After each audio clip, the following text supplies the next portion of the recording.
Bismillahirrahmanirrahim. Assalamualaikum warahmatullahi wabarakatuh. Alhamdulillahi rabbil alamin. Wassalatu wassalamu ala ashrafil anbiya'i wal mursalin wa ala alihi wa ashabihi wa man tabi'ahum bi ihsanin ila yaumiddin. Amma ba'd. Allahumma 'allimna ma yanfa'una wanfa'na bima 'allamtana wa zidna ilman wa tuqan wa salahan. Amin ya rabbal alamin. Alhamdulillah, puji syukur atas nikmat Allah Subhanahu wa taala di mana pada subuh hari ini, di subuh Senin, Allah kembali mempertemukan kita semua tentunya dalam acara kesayangan kita, yaitu Sekolah Fikih Live yang diselenggarakan oleh Rumah Fikih Indonesia. Salawat dan salam kepada junjungan kita Nabiullah Muhammad sallallahu alaihi wasallam. Allahumma shalli ala wasallam. Alhamdulillah jamaah sekalian yang dirahmati Allah Subhanahu wa taala, seperti biasa sebagaimana jadwal kita di Sekolah Fikih Live, insyaallah di Senin subuh kita akan dibersamai oleh dosen kita, ustadz kita, narasumber kita dalam acara Sekolah Fikih Live, yaitu Ustadz Ahmad Sarwat LCMA. Ya. Baik, di mana pembahasan kita di Senin yang lalu tentang tema-tema besar fikih. Yang insyaallah pembahasan kita di subuh Senin hari ini yaitu tentang referensi fikih. Bagi jemaah sekalian yang baru bergabung di episode kali ini, maka boleh untuk menyaksikan episode-episode sebelumnya, rekaman-rekaman sebelumnya di website rumahfikih.com atau di channel YouTube Rumah Fikih Indonesia atau di Facebook official milik Ustadz kita, dosen kita, Ustadz Ahmad Sarwat, dengan link www.facebook.com/ustsarwat. Ya. Kemudian jemaah sekalian yang dirahmati Allah Subhanahu wa taala, tentu live kita ini sebagaimana biasa live di beberapa platform. Di channel YouTube Rumah Fikih Indonesia sebagaimana saya sebutkan barusan, kemudian di Facebook official milik Ustadz kita, Ustadz Ahmad Sarwat, dengan link yang sudah saya sebutkan, yaitu www.facebook.com/ustsarwat. Jadi para jemaah sekalian bisa menyaksikan tayangan ini di beberapa platform. Kemudian nanti juga kita akan ada tanya jawab. Bagi jemaah sekalian bisa menuliskan pertanyaannya ketika ada yang ingin ditanyakan, tentunya berkaitan dengan materi kita pada subuh hari ini, di kolom komentar yang tersedia di Facebook maupun di Zoom dan di YouTube. Ya. Baik, insyaallah kita akan membahas referensi fikih pada hari ini. Kemudian Ustadz kita sudah hadir bersama kita di studio, kita sapa sejenak. Assalamualaikum warahmatullahi wabarakatuh, Ustadz. Waalaikumsalam warahmatullahi wabarakatuh. Gimana kabar antum hari ini, Ustadz? Alhamdulillah. Ini gambar saya ngejam ini. Udah. Oke. Alhamdulillah baik, sehat. Alhamdulillah. Insyaallah hari ini kita akan membahas tentang fikih, yaitu referensi fikih, Ustaz. Ya. Ya. Baik jemaah sekalian yang dirahmati Allah Subhanahu wa taala, seperti biasa buku PDF sudah tersedia. Mari kita masuk. Mungkin ada opening statement dari antum dulu, Ustaz. Silakan. Ya, bismillah, alhamdulillah, wassalatu wassalamu ala rasulillah, amma ba'du. Bapak Ibu yang dirahmati Allah dimanapun saja Anda berada, di platform manapun, pagi ini kita akan membahas tentang referensi fikih.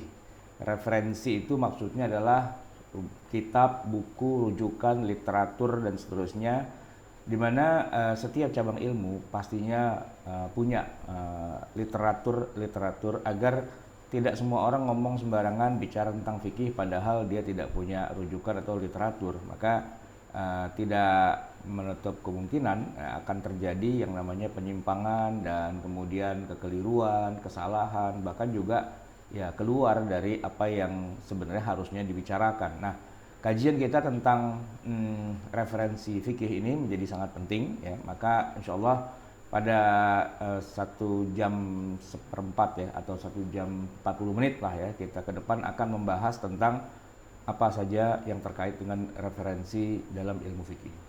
Ya, baik. Baik, kita buka bersama PDF yang telah disediakan.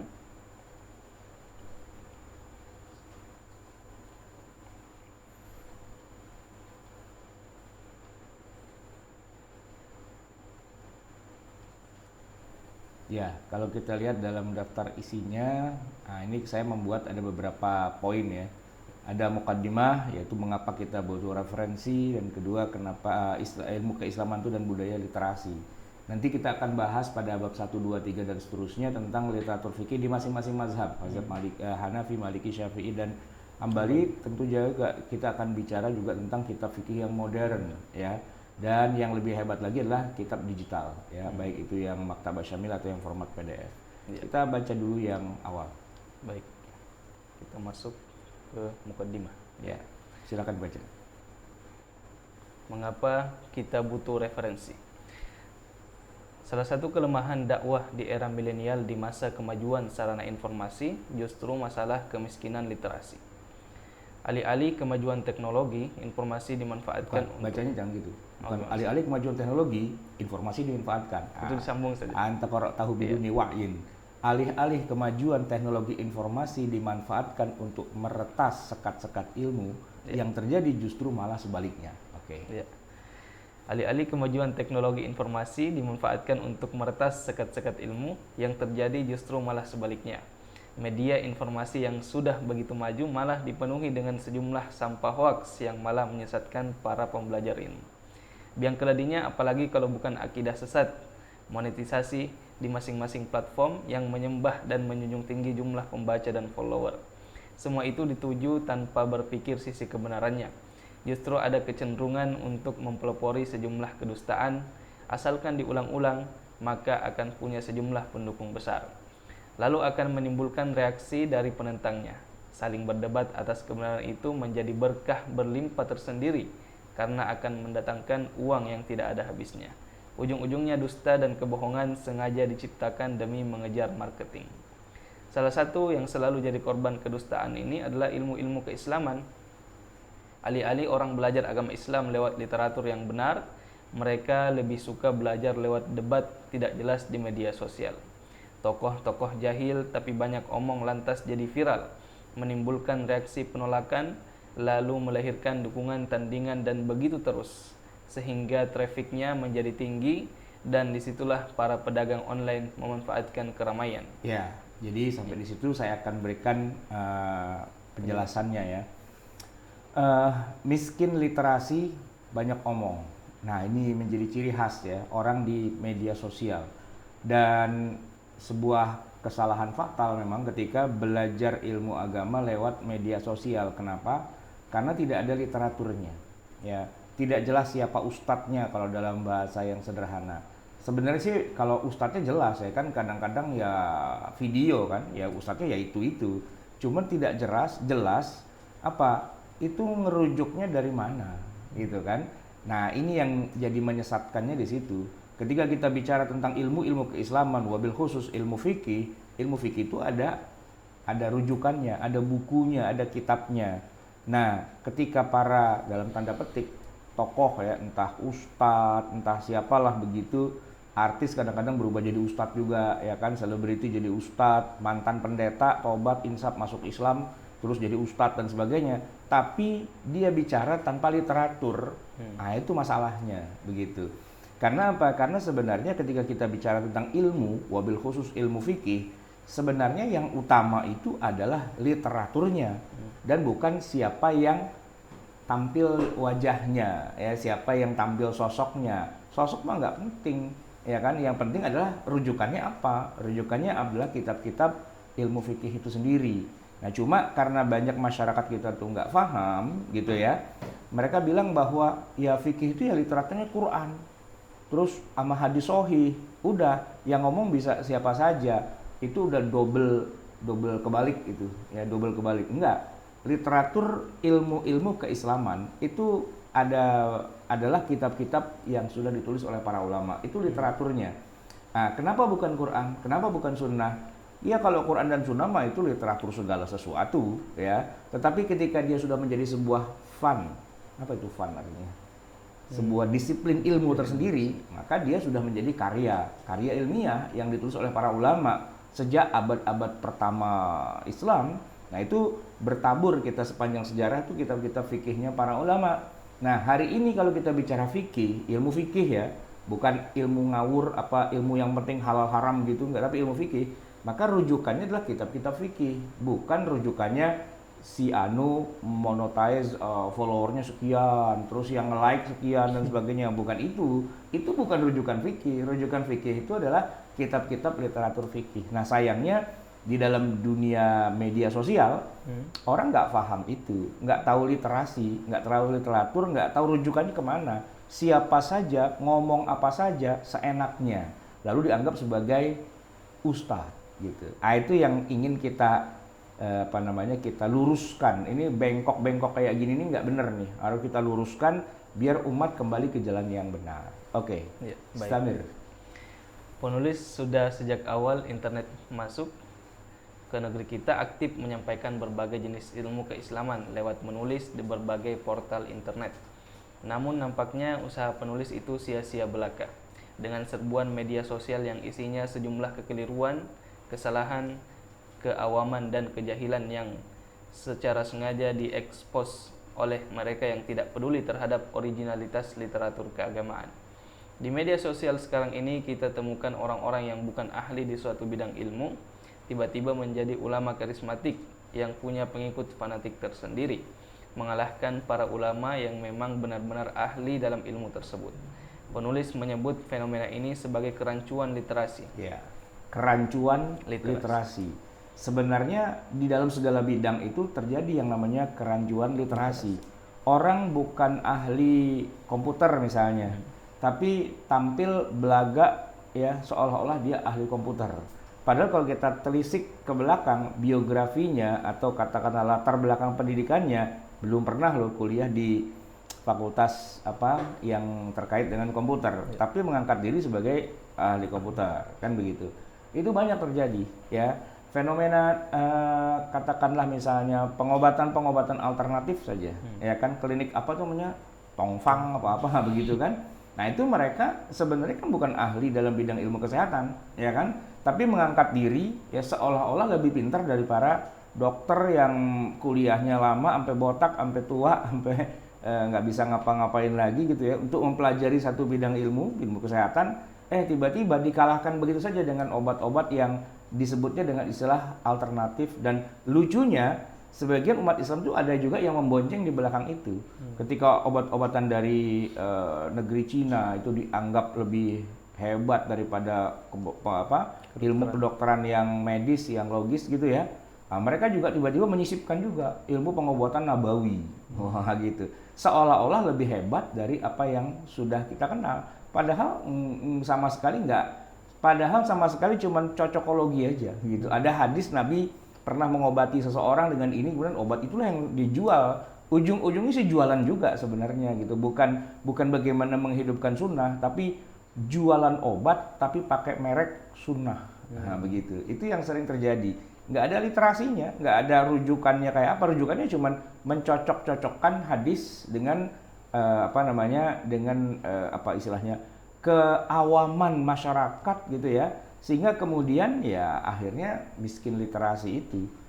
Ujung-ujungnya kalau sudah mentok ya bawa ke rumah sakit juga sih. Cuman di awalnya aja pada belagu sok gitu kan, wah ini pengobatan Nabi gitu. Begitu udah mentok bayinya terlilit tali pusat dua lipatan gitu kan. Ayo bagaimana pakai tibun nabawi itu kasih makan apa? Kasih makan madu? Nggak bisa lah.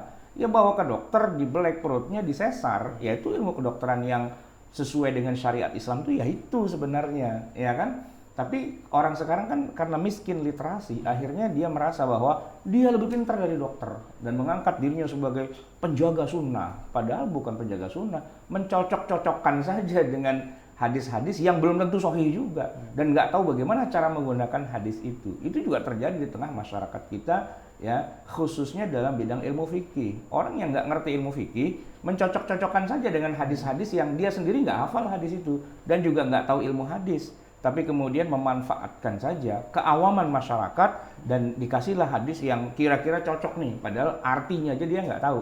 Dan bagaimana hadis itu bisa diriwayatkan sampai kepada para perawi nggak tahu juga. Dan bagaimana menggunakan hadis itu dalam konteks satu masalah itu nggak tahu juga. Ya cuman cocokologi aja ujung-ujungnya. Jadi dalam dunia media sosial itu yang ada adalah sampah, hoak dan cocokologi. Selama tidak ada literaturnya. Nah, jadi kita sekarang harus tahu literaturnya apa, rujukannya apa, untuk mengetes ini benar apa enggak. Cek dia tuh ngerujuknya kemana, kan begitu kan? Ya misalnya gini, kita beli bensin di pinggir jalan. Ya, ini rujukannya kemana? Kalau dia belinya dari pom bensin, oke. Tapi kalau dia bikin sendiri, nah itu kan kacau balau urusannya, gitu ya. Baik. Oke. Berarti kita harus mengembalikan semua pada ahlinya, Ustaz ya. Oh iya, pada ahlinya, pada disiplin ilmunya, gitu kan? Karena ini kan kita ngomong tentang ilmu agama. Ilmu agama itu sudah baku, sudah ada istilahnya setiap hutan tuh sudah ada macannya sendiri. Nah gitu. Jadi jangan kemudian masuk hutan kita nggak kenal macannya. Masuk suatu cabang ilmu ada macannya dan macannya itu sudah membuat apa namanya literatur, sudah membuat kitab dan sebagainya. Nah kita tinggal merujuk ke sana karena sudah ada guidance-nya gitu. Kita bukan masuk rimba yang masih sangat nggak diketahui gitu ya, terus ngubek-ngubek sendiri, enggak, enak aja. Bukan, ini rimba sudah ada penghuninya dan kita tinggal nanya sama penghuninya, ini gimana aturan mainnya di rimba ini, begitu. Ya. Oke. Baik, kita teruskan Ya. pembacaan PDF. Ya. Padahal setiap cabang ilmu, baik ilmu agama ataupun ilmu umum, pastilah punya referensi, literasi dan buku-buku yang memuat ilmu tersebut secara baku. Sebab pada dasarnya ilmu itu tidak pernah bisa dilepas dari buku. Ya. Bahkan ketika Allah Subhanahu wa taala menurunkan perintah serta ketentuan agama, yang diturunkan adalah kitab suci. Umat Yahudi diberikan kepada mereka buku yang berisi semua ketentuan hukum untuk mereka bernama Taurat. Umat Nasrani diberikan kepada mereka Injil, sedangkan kita sebagai umat Nabi Muhammad SAW diberikan Al-Quran. Al-Quran sendiri meski secara fisik turunnya dalam bentuk suara, namun begitu diterima oleh Rasulullah SAW langsung beliau perintahkan untuk menuliskannya. Memang di masa itu belum ditulis dalam bentuk buku seperti yang kita kenal, masih di atas kulit pelepah kurma, batu pipi, ataupun tulang hewan yang pipi. Namun tidak lama kemudian budaya literasi dan menulis kitab sudah menjadi ciri khas peradaban Islam.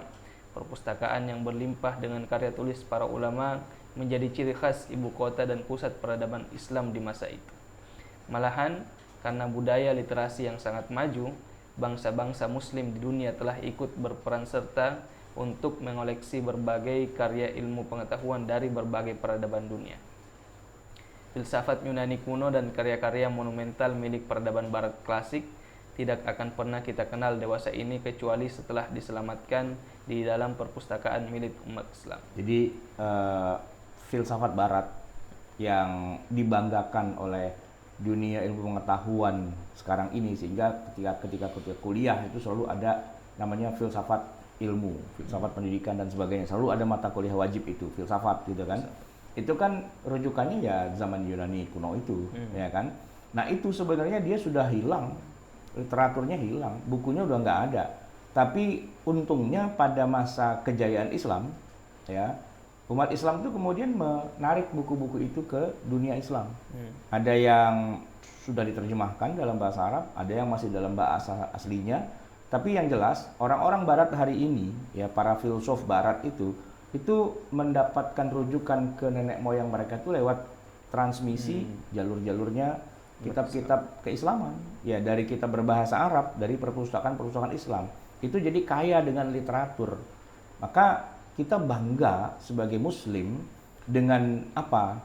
Ya tentu kita bangga kita adalah umat Nabi Muhammad, kita bangga kita adalah umat yang diberi Quran dan sebagainya. Tapi satu hal yang juga jangan lupa, kita bangga karena kita adalah umat yang kaya dengan literatur, kaya dengan rujukan kitab, dan peradaban-peradaban lain itu banyak punya hutang sama kita karena kita yang jagain ilmu mereka, gitu ya. Dan beberapa ilmunya lagi, misalnya ilmu kedokteran, Barat modern hari ini, itu sebenarnya mereka tidak langsung kembali ke zaman nenek moyang mereka, tapi mereka mendapatkan ilmu kedokteran modern hari ini, yaitu cikal bakalnya dari Al-Qanun fi Tibb karya Ibnu Sina gitu ya, Al-Khawarizmi dan sebagainya. Jadi itu ditransmisikan dulu di peradaban Islam, baru setelah itu Barat datang untuk belajar gitu. Nah, itu sudah bukti nyata bahwa Islam, umat Islam itu kaya dengan literasi. Barat itu tidak semaju sekarang kalau mereka tidak belajarnya dari literatur yang kita miliki. Nah, kita sekarang umat Islam itu lucu gitu loh. Kita kaya raya dengan literatur, tapi kita jahil murakkab gitu loh. Kita goblok, kita bodoh, kita nggak ngerti apa-apa terhadap literatur yang itu punya nenek moyang kita sendiri. Ibarat kata ayam mati, matinya di lumbung padi. Di tengah-tengah makanan yang berlimpah itu dia malah mati kelaparan. Kenapa? Karena ayamnya udah nggak doyan padi. Atau dia nggak bisa bedakan ini padi bisa dimakan apa enggak ya gitu kan. Nah kayak kita gitu. Jadi kita tuh masyarakat yang miskin, bodoh, terbelakang, nggak ngerti agama. Padahal justru pusat ilmu agama itu adanya di kita, di pusat-pusat ilmu. Dan sebagai contoh yang lebih parah dan lebih miris lagi begini. Semua warisan kekayaan khazanah intelektual para ulama kita itu kan semua tertulisnya dalam bahasa Arab. Nah, umat Islam kalau kita jumlahkan ternyata yang melek bahasa Arab itu nggak banyak. Ya, negara-negara yang hari ini Muslimnya itu mayoritas di negara itu dan mereka berbahasa Arab itu kalau kita kumpulkan semua jumlahnya nggak sampai 300 juta.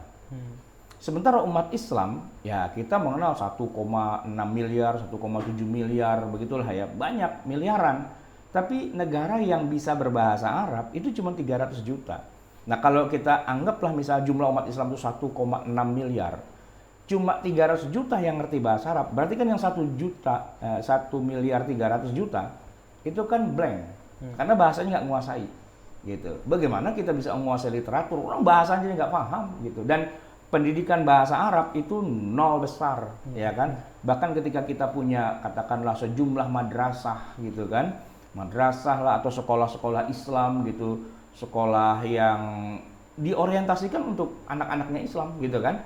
Nah itu ketika mereka belajar, mereka tidak baca literatur kita loh. Enggak. Dia belajar literatur dari luar atau literatur yang ya yang ecek-ecek lah begitu. Bukan literatur yang asli gitu kan. Padahal seharusnya nggak begitu. Justru kalau emang mau menguasai bahasanya, kitabnya para ulama masa lalu itulah yang dipakai diajarkan di sekolah-sekolah kita. Biar apa? Mereka tumbuh dengan turas kita, dengan warisan intelektual gitu. Tapi yang terjadi enggak.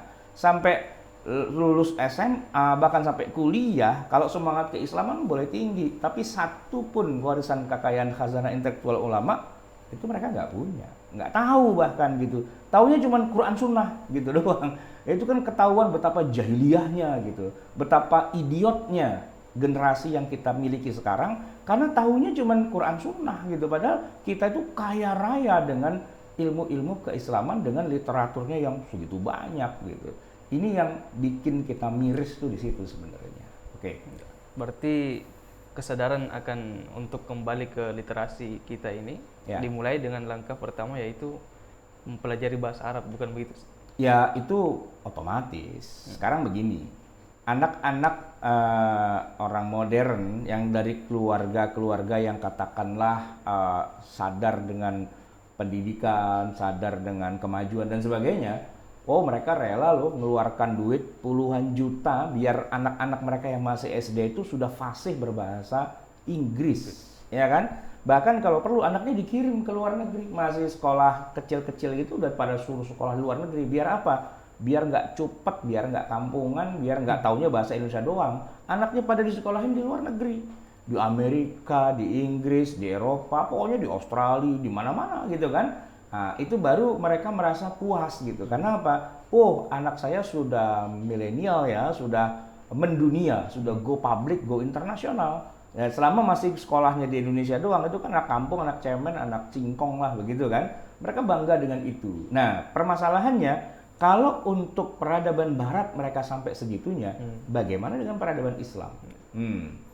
Kalau di kita itu sangat-sangat miskin. Miskin banget sampai-sampai kelasnya para ustadz sekalipun itu juga nggak bisa bahasa Arab. Bayangkan ustadz tapi nggak bisa bahasa Arab, kayak apa coba? Banyak di kita tuh sarjana Islam, ya entah itu S1, S2, S3, sarjana Islam, ilmu-ilmu keislaman, entah itu ilmu tafsir, entah itu ilmu hadis, entah itu ilmu fikih, apapun lah namanya, Tapi disuruh baca kitab, blank, nggak bisa. Dokter sih dokter, tapi nggak bisa baca kitab, gitu kan? Magister sih magister, tapi nggak bisa baca kitab.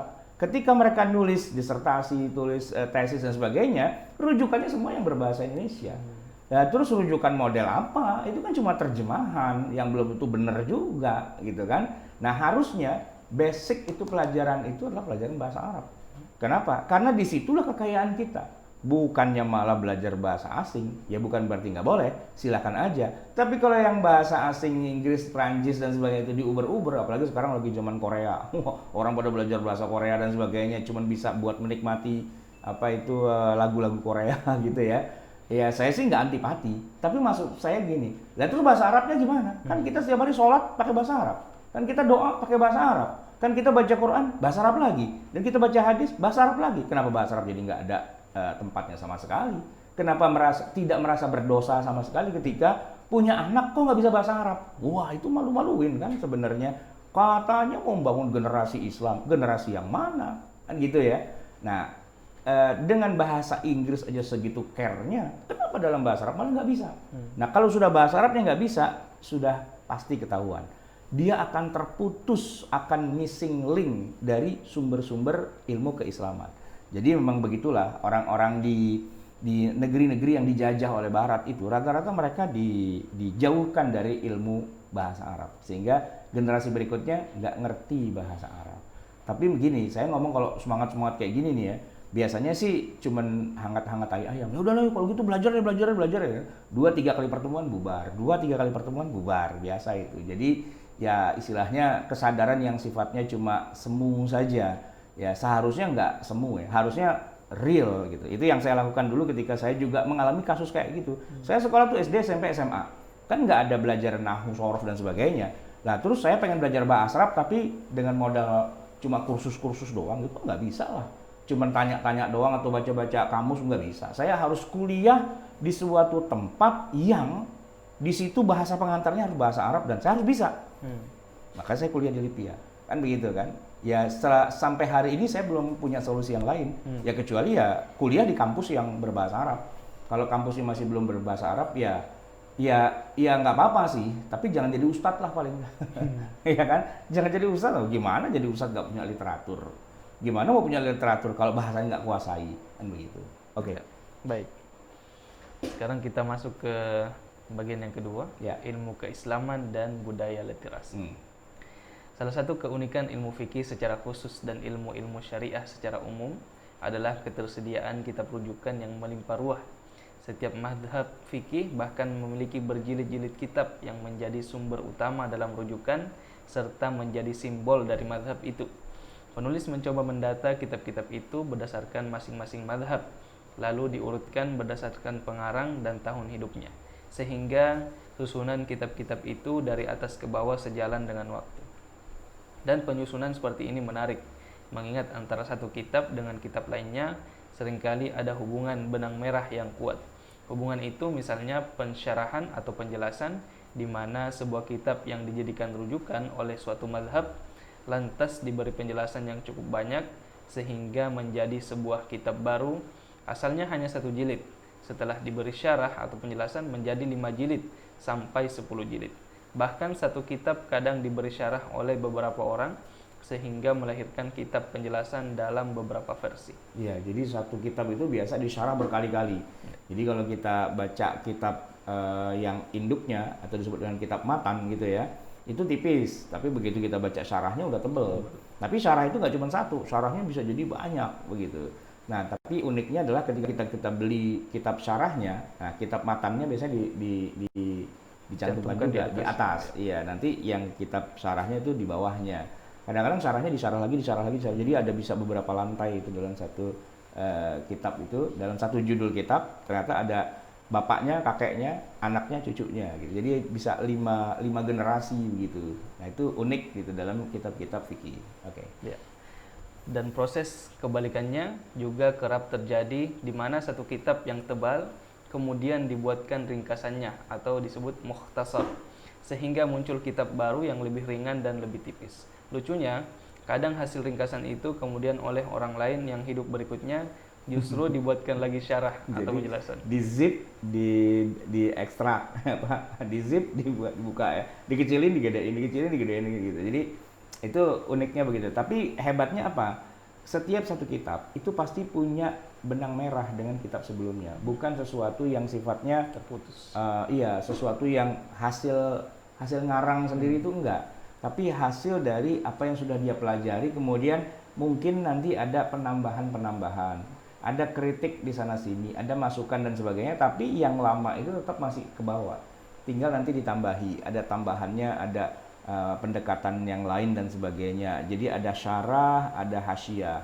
Hasyiah itu komentar. Kalau syarah itu penjelasan. Biasanya kalau syarah itu setiap kata itu dijelasin. Ya. Kalau hasyiah dikomentari saja secara umum gitu. Oke. Baik.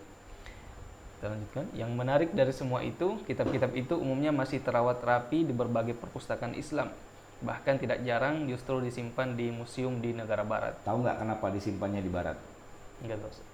Ya dulu kan negeri Islam dijajah sama barat oleh Inggris, Perancis, Itali, Jerman, Spanyol dan sebagainya kan. Ketika mereka ngejajah, itu mereka juga bawa pulang. Bukan hanya hasil kekayaan alam, tapi juga kekayaan intelektual, khazanah keislaman itu dibawa pulang ke mereka. Maka oleh mereka dirawat gitu kan. Maka kita hari ini unik ya.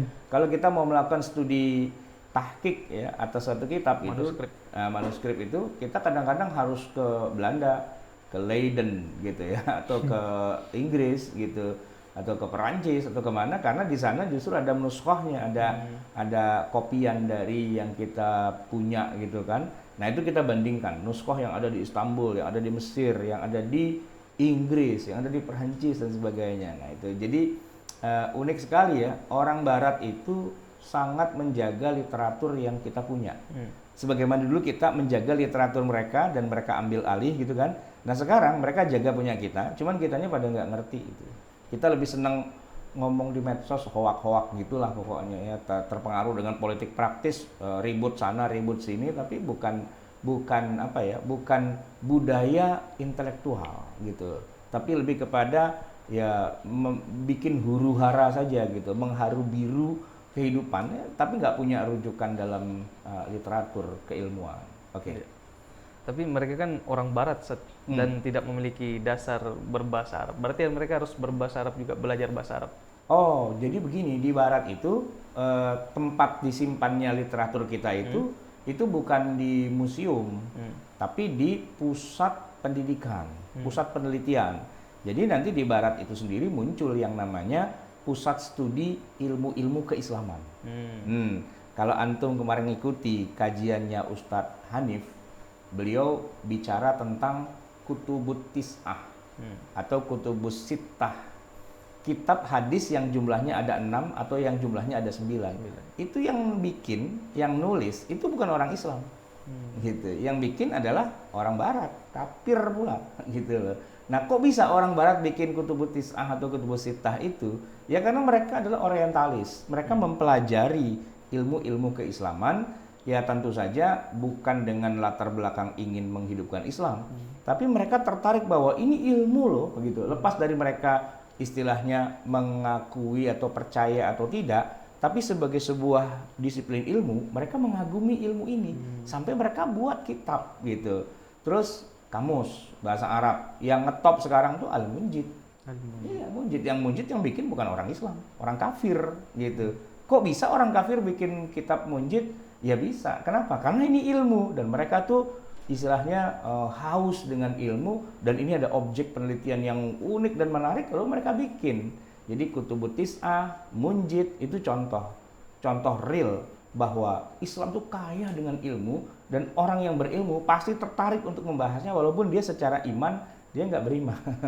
Ya para oriental, makanya hasil kerja para oriental itu seringkali kita kritisi juga. Woi, salah lo, nggak begitu kesimpulannya. Kadang-kadang mereka ada yang bandel dan menggunakan hasil studi mereka untuk memojokkan kita. Nah, kalau kitanya bego juga kan ya kita bengong aja. Jadi kalau kitanya pinter, kita bilang, woi salah, nggak begitu caranya. Maksudnya begini, kan kita yang punya. Ya yang punya lebih tahu lah daripada mereka yang orang asing gitu ya. Oke. Ya, baik. Kita lanjutkan. Sebagiannya malah masih ada yang berbentuk makhtutoh atau tulisan tangan, tetapi yang sudah dicetak dengan rapi dan modern pun cukup banyak. Banyak sudah ditahqiq dan diberi penjelasan di sana sini, termasuk juga sudah ditakhrij hadis-hadisnya. Sayangnya di negeri kita, kitab-kitab itu tidak terlalu banyak tersedia. Hanya toko kitab yang besar saja yang menjualnya. Itu pun terbatas, umumnya hanya kitab-kitab mazhab Asy-Syafi'i. Mengingat mazhab yang berkembang di negeri kita ini memang mazhab tersebut, maka kalau ada yang memiliki koleksi kitab-kitab itu di Indonesia, biasanya didapat dari membeli di luar negeri, yaitu di negara-negara Islam seperti Mesir, Saudi, dan lainnya. Ya, jadi kitab-kitab fikih itu yang beredar di Indonesia memang hanya yang ya bermadzhab Syafi'i, karena konsumennya kan Syafi'i. Ya, orang di Indonesia nggak ada yang mazhabnya bukan Syafi'i. Jadi buat apa dia beli kitab? Nggak tahu ada kitab itu juga, gitu kan? Bahkan boleh jadi nggak tahu ada mazhab yang lain, gitu ya. Nah, kalau saya atau kita tahu kenapa? Karena kita kuliahnya di Fakultas Syariah jurusan perbandingan mazhab. Memang dari awal kita sudah membandingkan dan sudah tahu ada kitab-kitab itu. Maka kajian kita ini juga akan membahas kitab-kitab fikih di berbagai mazhab, bukan hanya di satu mazhab saja. Oke. Iya, baik. Kita masuk ke bab pertama, literatur fikih mazhab Hanafi. Ya. Ya. Bagian A, literatur utama mazhab Hanafi yang diinisiasi oleh Al-Imam Abu Hanifah yang lahir tahun 80 Hijriah, wafat 150 Hijriah. Oleh banyak kalangan dianggap pelopor dalam penulisan literasi terkait dengan ilmu fikih dalam makna seperti sekarang. Abu Hanifah sendiri termasuk kalangan tabi'in yang sempat melihat dan bertemu dengan beberapa sahabat. Masa di mana beliau hidup sebenarnya belum masuk era tadwin atau masa penulisan kitab. Namun beliau punya dua murid unggulan, yaitu Abu Yusuf dan Muhammad bin Hasan Asy-Syaibani. Yang keduanya sangat produktif dalam menuliskan literasi dalam bidang ilmu fikih. Sementara sang guru malah tidak punya karya di bidang fikih. Karya Abu Hanifah justru di bidang akidah atau tauhid yang meski dinamakan kitab Al-Fiqhul Akbar, namun isinya jauh dari ilmu fikih. Itu isinya tauhid. Isinya perdebatan beliau dengan lawan-lawan debatnya. Tapi temanya adalah tema ilmu kalam, ya, tentang tauhid, tentang akidah dan sebagainya, belum kepada fikih. Ya, kitabnya Imam Abu Hanifah Al-Fiqhul Akbar. Namanya fikih tapi akbar. Akbar itu maksudnya ya mungkin tema-tema yang lebih mendekat kepada akidah. Nah, gitu. Makanya nanti ada yang menyebutnya lagi, ada kalau gitu fiqhul asghar dong. Nah, fiqhul asghar itu yang kemudian ilmu fikih yang kita kenal. Oke, Hal itu oleh sebagian analis sejarah sering dikaitkan dengan latar belakang Imam Abu Hanifah yang awalnya hidup dalam atmosfer Kufah yang ramai dengan diskusi, adu argumentasi dan juga debat. Beliau seringkali mematahkan dalil dan argumentasi kaum penggila ilmu kalam dan filsafat. Kekuatan logika ini oleh sementara kalangan dianggap menjadi modal dasar ketika beliau membangun landasan ilmu fikih dan kemudian diturunkan kepada dua muridnya. Karena biasa berdebat dalam ilmu kalam, maka beliau juga punya logika atau nalar itu yang kuat gitu kan. Karena biasa berdebat gitu. Nah, ketika beliau kemudian tobat, ya bukan tobat sih, artinya kemudian beliau ganti arah di tengah perjalanan beliau ganti arah dari ngurusin yang ilmu kalam itu masuk kepada ilmu fikih. Nah, tapi karena beliau eksponen gitu ya, mantan kombatan gitu ya.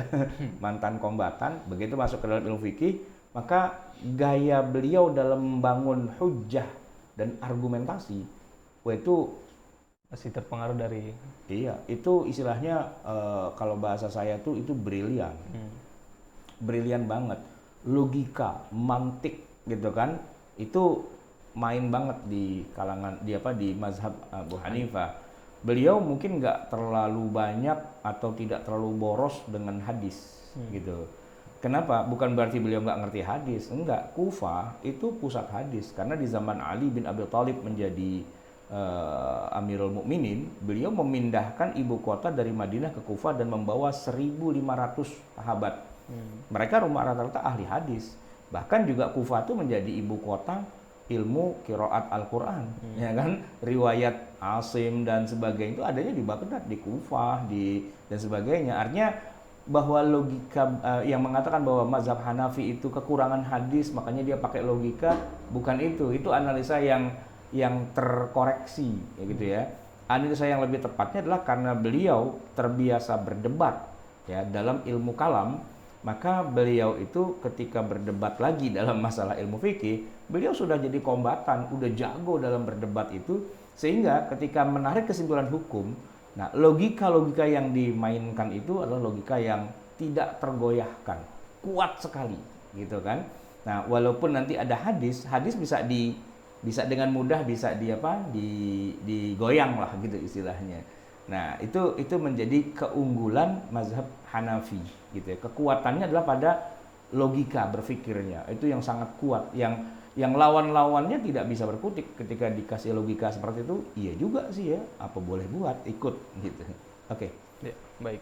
Kita lanjutkan. Nah, ini sudah kita masuk Contohnya. ke karya-karyanya. Ya. Pertama, Al-Jami' As-Shaghir ditulis oleh Muhammad Ibnul Hasan Asy-Syaibani. Ini Muridnya langsung oleh Ibu Abu Hanifah. Muhammad bin Hasan Asy-Syaibani ya. Itu murid langsung Imam Abu Hanifah, tapi juga sekaligus jadi murid dari muridnya. Jadi tadi kan ada dua murid yang unggulan, Abu Yusuf dan Muhammad. Nah, yang langsung kepada Imam Abu Hanifah itu Abu Yusuf sebenarnya. Sehingga begitu Abu Hanifah wafat, Abu Yusuf jadi guru gitu kan. Nah, tapi Muhammad bin Hasan Asy-Syaibani juga sempat mengalami berguru langsung kepada Imam Abu Hanifah. Cuman tidak seintens Abu Yusuf gitu kan. Nah, maka ketika Abu Hanifah wafat di tahun 150 Hijriah, Imam Abu Yusuf itulah yang kemudian jadi pimpinan. Nah, Muhammad bin Hasan Asy-Syaibani tadinya ngaji sama gurunya guru, langsung ngaji kepada gurunya langsung begitu kan. Nah, jadi kemudian beliaulah yang menuliskan ya pendapat-pendapat resmi mazhab Hanafi. Karena Imam Abu Hanifah itu tidak menulis, Abu Yusuf menulis tapi nggak banyak. Nah, yang lebih produktif menulis adalah ini, Muhammad bin Hasan Asy-Syaibani, yang mana dulu dia juga pernah berdebat dengan Al-Imam Asy-Syafi'i. Imam Asy-Syafi'i itu jadi banyak juga karena sering bersentuhan dengan mazhab Hanafi, logika-logika yang dimainkan dalam mazhab Syafi'i itu juga banyak dipengaruhi dari cara menarik kesimpulan, cara berlogikanya mazhab Hanafi. Itu yang berpengaruh adalah Muhammad bin Hasan Asy-Syaibani gitu ya. Oke. Dan kalau kita membaca kitab-kitab fikih, kita biasa mendengarkan waqala sahibai Abi Hanifah. Ya, sahibai Abi Hanifah. Dua sahabat, itu maksudnya Abu Yusuf dan Muhammad. Nah, tapi kitabnya itu yang ditulis, yang jadi rujukan lah kitabnya Muhammad bin Hasan Asy-Syaibani. Ini kitabnya, penampakannya Al-Jami' As-Shaghir lil Imam Muhammad bin Hasan Asy-Syaibani. Ya, wafatnya tahun 189. Orang kalau bilang, kalau gitu kita pindah mazhab aja, gitu kan, ada tuh sering gitu. Ke mazhab apa? Mazhab Hanafi. Kita tanya, kenal ini enggak? Kitab Al-Jami' As-Shaghir. Kitab apa tuh? Nah, lu tuh cuman ngomong doang pindah-pindah, tapi kitabnya aja nggak tahu. Mau pindah apa? Nggak tahu alamatnya, kan gitu ya. Kita pindah deh ke luar negeri. Ya kemana ke luar negerinya? Ke Amerika. Amerikanya bagian mana? Ya pokoknya Amerika seperti yang di film. Ya enggak, gitu. Amerikanya mana? Sebut nama kotanya. New York, gitu kan? LA atau apa kan gitu. Nah, begitu juga ketika bilang kita pindah mazhab. Mazhab yang mana? Hanafi. Tahu nggak Al-Jami' As-Shaghir? Pernah baca nggak? Nggak pernah. Yang jangan bilang pindah, gitu. Pindah kok nggak tahu alamatnya? Bukan pindah, itu namanya nyasar. Oke. Iya, baik. Kita baca. Murid yang paling produktif dalam hal ini adalah Muhammad Ibn Hasan Asy-Syaibani. Salah satu karyanya yang monumental adalah kitab Al-Jami' As-Shaghir. Kitab karya sang murid inilah yang kemudian melegenda karena banyak dirujuk oleh ulama mazhab ini pada generasi berikutnya. Bahkan kemudian diberi syarah. Konten kitab itu tidak lain adalah riwayat-riwayat dari Abu Yusuf yang merupakan riwayat dari Abu Hanifah. Namun ada juga yang merupakan riwayat langsung dari Abu Hanifah karena Muhammad juga pernah berguru langsung kepadanya. Muhammad menyusun kitab-kitab tersebut di Baghdad. Darinya kitab-kitab itu diriwayatkan secara mutawatir sampai kepada kita. Mengenai latar belakang penulisan kitab ini, Fakhrul Islam Al-Bazdawi berkata bahwa Abu Yusuf yang saat itu menjadi guru bagi Muhammad memintanya untuk menuliskan sebuah kitab yang berisi riwayat-riwayat dari dirinya. Maka ditulislah kitab tersebut dan penulis menyandarkan pendapat-pendapat yang ada dalam kitabnya kepada Abu Yusuf dan Abu Hanifah. Jadi itu hebat ya. Gurunya Imam Abu Hanifah, ya kan, mengajar. tapi nggak pakai teks, nggak pakai kitab dan sebagainya, cuma hafalan, dihafal gitu kan. Oleh muridnya Imam Abu Yusuf itu diajarkan lagi. Tapi ketika diajarkan lagi kepada Muhammad ini pintar nulis. Muhammad tulis ya. Nah, ditulis sama Muhammad. Maka yang punya karya itu Muhammad. Walaupun isinya itu adalah hasil dari wawancara kepada gurunya atau guru-gurunya gitu, Imam Abu Hanifah, dua itu. Jadi isinya itu riwayat-riwayat. Nah, cuman dia pintar menuliskannya. Nah, maka sekarang di zaman sekarang yang namanya orang belajar ilmu agama itu harus pegang apa? Pegang pulpen, pegang buku, ditulis gitu apa yang diajarkan oleh gurunya, bukan jiping. Tahu kan jiping? Screenshot. Bukan ngaji nguping. Nah, kalau zaman sekarang mungkin screenshot ya kan? Ya, tapi kan kalau di screenshot kan harus ada tulisannya dulu gitu kan. Ustadznya ini kreatif ya, bikin PowerPoint. Terus PowerPoint-nya dipotret, cekrek. Oke, nggak masalah. Tapi kan banyak kan guru atau ustadz itu kalau ngajar kan dia nggak punya kitab, ya kan? Dia ngomong aja gitu. Nah, kalau muridnya cuma dengerin doang, wassalam, selesai. Ya apa? Ilmunya hilang, ya kan? Masuk kuping kanan, keluar kuping kanan lagi. Kalau keluar kuping kiri masih mending, masih masuk sebentar dan keluar lagi. Nah, kalau masuk kuping kanan keluar lagi kan berarti nggak sempat masuk itu. Nah, itu yang kejadiannya kayak gitu. Maka ilmunya jadi nggak nggak mustaqar gitu, tidak menetap gitu. Ilmunya cuma lewat doang. Kalau dibilang ngaji sama siapa? Ngaji sama si anu dapat sanad gitu kan. Terus coba sampaikan lagi. Itulah saya juga kurang ngerti. Lah, lu ngapain banggain sanad, banggain guru, tapi begitu disuruh ngajar nggak bisa. Itu bukti bahwa ilmunya itu nggak mentrok gitu. Cuman lewat doang, cuman buat pajangan doang. Di rumahnya tuh dipajang foto dia sama gurunya, sama Habib Anu, ya kan, sama Syekh Anu dan sebagainya. Banyak fotonya. Coba ngajar, kan ente belajar sama beliau. Coba ajarin, bisa nggak? Nggak bisa. Nah, itu bukti bahwa ilmu tuh nggak sekedar bisa nyebut nama guru, ya kan? Nggak cuma sekedar bisa mamerin berfoto sama guru, lantas kemudian ente adalah orang yang ngerti ilmu itu. Enggak. Nah, Imam Abu Yusuf itu nyuruh pada muridnya, Muhammad, tulis, gitu kan. Ikatlah ilmu dengan menuliskannya. Nah, setelah ditulis, manfaatnya besar. Setelah itu, itulah kitab pegangan utama dalam mazhab Hanafi. Dan memang begitulah. Kalau nggak ditulis, siapa yang kenal Anda? Ya, kalau kata filosof Perancis Descartes itu, dia cogito ergo sum, tahu nggak dalam bahasa Yunani? Cogito ergo sum, saya berpikir maka saya ada. Nah, kalau dalam dunia literasi para ulama, ya saya menulis maka saya ada. Nah, gitu. Iya, saya menulis maka saya ada. Anda tuh kalau nggak nulis, walaupun ngakunya murid dari sekian banyak ulama, tapi nggak ada karya tulisnya, man anta, siapa ente? Nggak dikenal gitu kan, majhul gitu loh, majhul, siapa dia, nggak dikenal. Tapi kalau dia menulis, ada karyanya, coba lihat tuh Buya Hamka. Buya Hamka nggak usah ngebanggain saya ini gurunya si anu, nggak usah, karyanya saja gitu. Begitu dia punya karya, orang mengakui, ini luar biasa. Imam As-Suyuti nggak usah banggain siapa gurunya, tapi karyanya mana gitu kan. 500 judul kitab gitu kan, An-Nawawi. Jadi kita ini masuk ke dalam dunia literasi itu, kita nggak usah ngomong guru lu siapa, ya kan, pernah ngaji sama siapa dan sebagainya, nggak usah ngebanggain begituan. Itu mah semua orang juga bisa gitu. Cuman apa yang sudah ente tulis, ya kan, bukti bahwa ente itu udah ngaji sama dia. Mana tulisanmu? Itu yang nggak ada. Dan itu kelemahan besar dalam dunia pendidikan keilmuan itu di situ. Karena tidak ditulis. Maka hati-hati nih kita bicara tentang referensi fikih, itu bicaranya agak kejam juga itu, yaitu mana karyamu gitu. Oke. Ya, baik, kita lanjutkan. Agar pembaca dapat lebih fokus memahami konten setiap permasalahan, Al-Qadhi Al-Imam Abu Thahir Ad-Dabbas kemudian memilah-milah permasalahan yang ada dalam kitab dan membaginya ke dalam beberapa bab. Rupanya penulis aslinya saat itu belum mengklasifikasi semua permasalahan ke dalam tiap-tiap bab.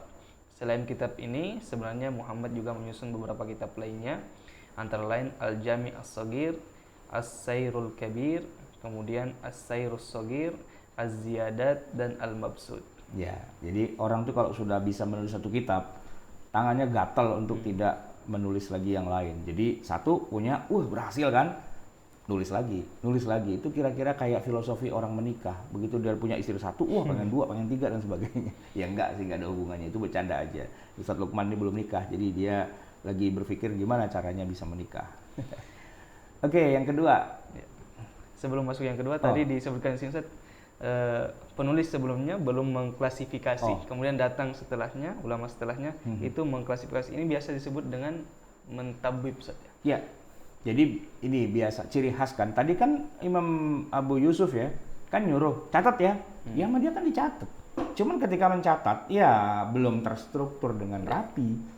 Khas itu kitab-kitab generasi awal itu cuman catatan aja. Ya kayak kita tuh buku catatan pelajaran kuliah, ya belum rapi, belum di tabwib ya, atau belum di taswid gitu istilahnya. Nah, itu masih musawwadah, masih berupa ya catatan yang sifatnya kalau gambar itu masih sketsa gitu kan, catatan kasar sekali. Begitu juga nanti dalam kitab-kitab yang ulama yang awal-awal seperti Imam Syafi'i kan punya Al-Um, punya Ar-Risalah dan sebagainya. Itu kalau kita baca kita bingung. Kenapa? Ya kan masih berupa catatan pribadi, masih belum terstruktur. Nanti ulama berikutnya kemudian, nah ini bagusnya ini taruh di sini, ini taruh di sini biar terstruktur. Nah, kitab-kitab generasi awal tuh ciri khasnya adalah yang penting dicatat dulu. Strukturisasinya belakangan. Itu sama dengan Quran. Begitu juga. Kan Quran turun Iqra, ya kan Al-Muzammil, Al-Fatihah dan sebagainya. Kan berantakan itu kalau bicara urut-urutan tartib nuzuli itu nggak sesuai. Baru setelah Quran selesai diturunkan seluruhnya, Nabi wafat, Abu Bakar wafat di zaman Abu Bakar barulah kemudian itu ditulis gitu. Ditulisnya disusun ulang sesuai dengan clue dari Rasulullah bahwa ini urutan yang pertamanya itu bukan Iqra ya, tapi yang pertama adalah surat Al-Fatihah, Al-Baqarah, Ali Imran, An-Nisa dan seterusnya sampai An-Nas 114 surat. Urutannya begitu tuh ada clue-nya, ada petunjuknya, tapi di zaman Nabi belum diimplementasikan, baru di zaman Abu Bakar diimplementasikan. Itu memang fitrahnya begitu, ya sunnatullahnya begitu dalam penulisan. Saya juga begitu kalau saya nulis. Ya saya tulis dulu apa yang terlintas, ma khatara ala bali, tulis aja dulu, gitu kan? Tulis banyak, baru, nah ini enaknya, ini enaknya taruh di sini, ini taruh di sini, ini taruh di sini, distrukturin. Ini buku yang sedang kita baca nih, tadi malam lam yakun syai'an madzkura, belum menjadi sesuatu yang bisa disebut, gitu kan? Tapi sambil begadang, sambil sebelum tadi subuh, pindahin ini sini, dan enaknya kita sudah punya komputer. Jadi kalau mau mindahin mudah, nggak perlu ditulis ulang. Nah kalau dulu itu yang mentabwib ulang itu juga puyengnya nauzubillah itu, ya kan? Nah, kalau kita sekarang enak, file yang lama ada di save, lalu kita bikin file berikutnya untuk kita edit ulang, lalu kita tambahin, kurangin dan sebagainya. Nanti ada file 1, file 2, file 3, file 4, file 5, file 6, itu jadi sejarah. Dulu awalnya masih begini, lama-lama begini, kayak gitu. Ya, baik, kita masuk ke yang kedua, Al-Mukhtasar. Dari Al-Qaduri. Selain Jami' As-Shaghir, ada satu kitab fikih lain yang menjadi matan terpenting dalam fikih Hanafi. Kitab tersebut lahir dari seorang faqih, Abul Husain Al-Qaduri, yang wafat pada 428 Hijriah, yang berhasil meringkas semua fikih Hanafi di zamannya menjadi satu kitab matan yang dikenal dengan Al-Mukhtasar. Para fuqaha di kalangan mazhab Hanafi sering menyebutnya dengan Al-Kitab, dan ini penampakan kitabnya. Mukhtasar Al-Qaduri fil Fiqhil Hanafi, gitu ya. Bisa kebaca nggak tuh? Lil Alamah. Nggak kebaca ya? Ya Al-Qaduri lah belakangnya. Ahmad bin Muhammad bin Ahmad bin Ja'far bin Hamdan Hamzah. Oke. Ya, khotnya agak sedikit ini. Bukan, ini karena kualitas gambarnya terlalu kecil. Aslinya sih bisa dibaca. Tapi kan buat kebutuhan taruh di embed di dalam Word ini. Oke, berikutnya dibaca.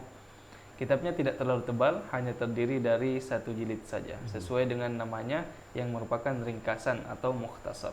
Maksudnya, isi kitab ini merupakan ringkasan dari semua fikih mazhab Al-Hanafiyah di zamannya, yaitu di abad ke-5 Hijriah. Jadi di masa abad ke-5 Hijriah sampai Al-Quduri itu menulis kitab Al-Mukhtasar itu, inilah kitab yang boleh dibilang menggabungkan semua pendapat dalam mazhab Hanafi yang sudah ada sebelumnya, Cukup baca Al-Mukhtasar, ringkasan dari semuanya gitu kan.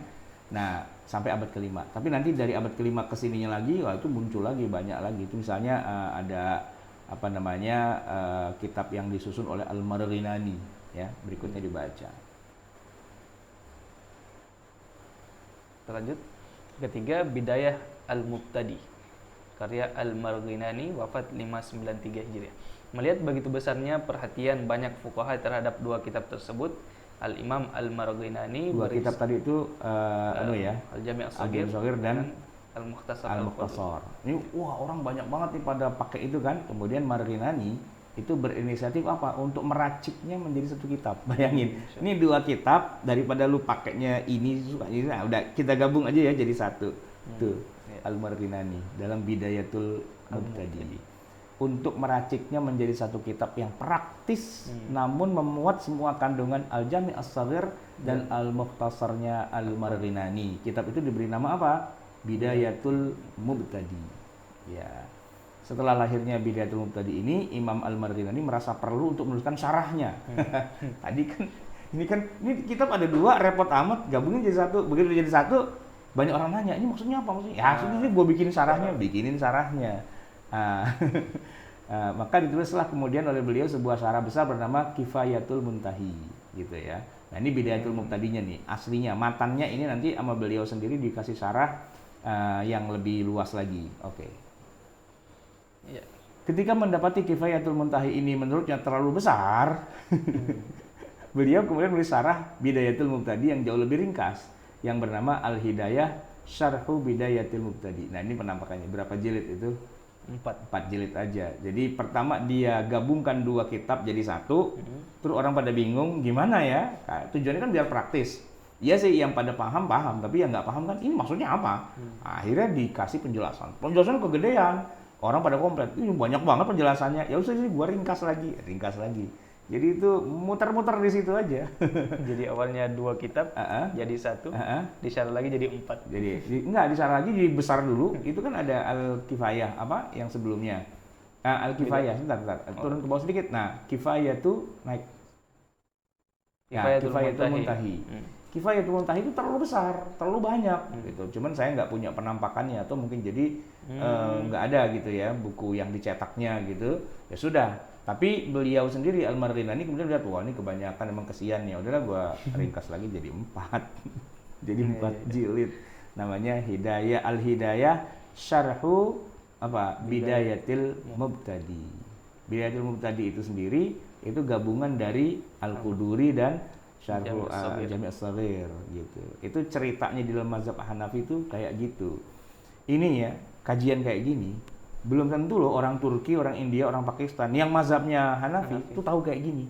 Belum tentu karena mereka nggak belajar. Mereka kan cuma jadi Hanafi sebagai orang awam gitu.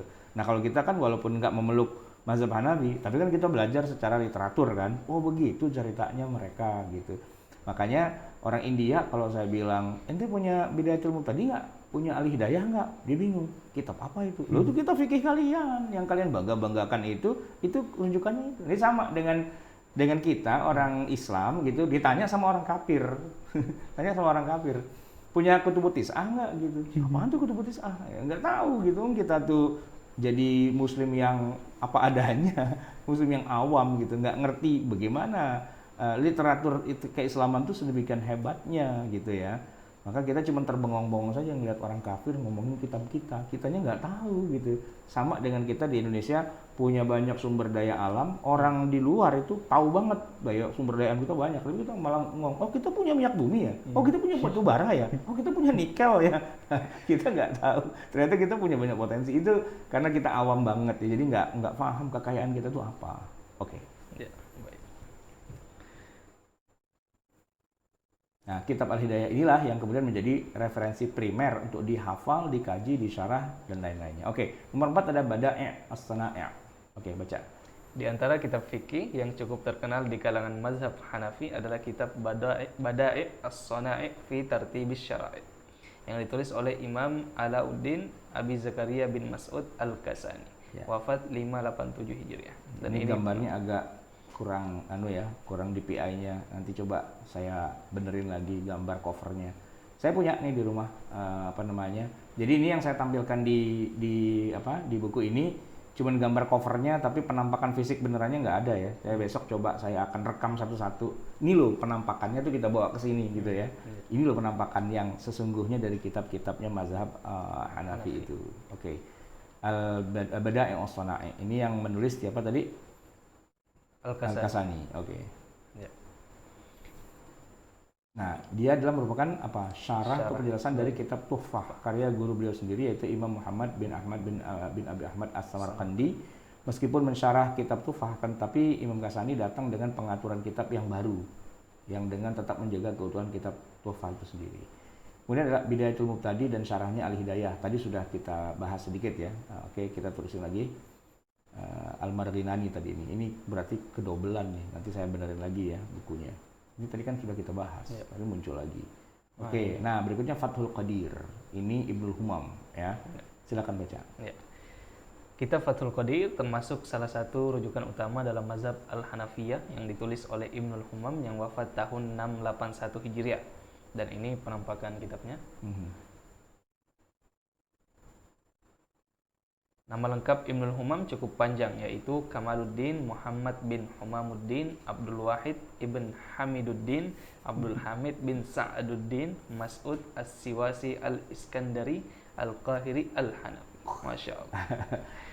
Al-Iskandari Al-Qahiri Al-Hanafi. Dia orang Iskandaria dan juga tinggal di Kairo, dan tapi beliau bermazhab Hanafi. Ini kalau ikut ujian nasional ribet. Oh iya, ribet ya. Ngisinya panjang ya.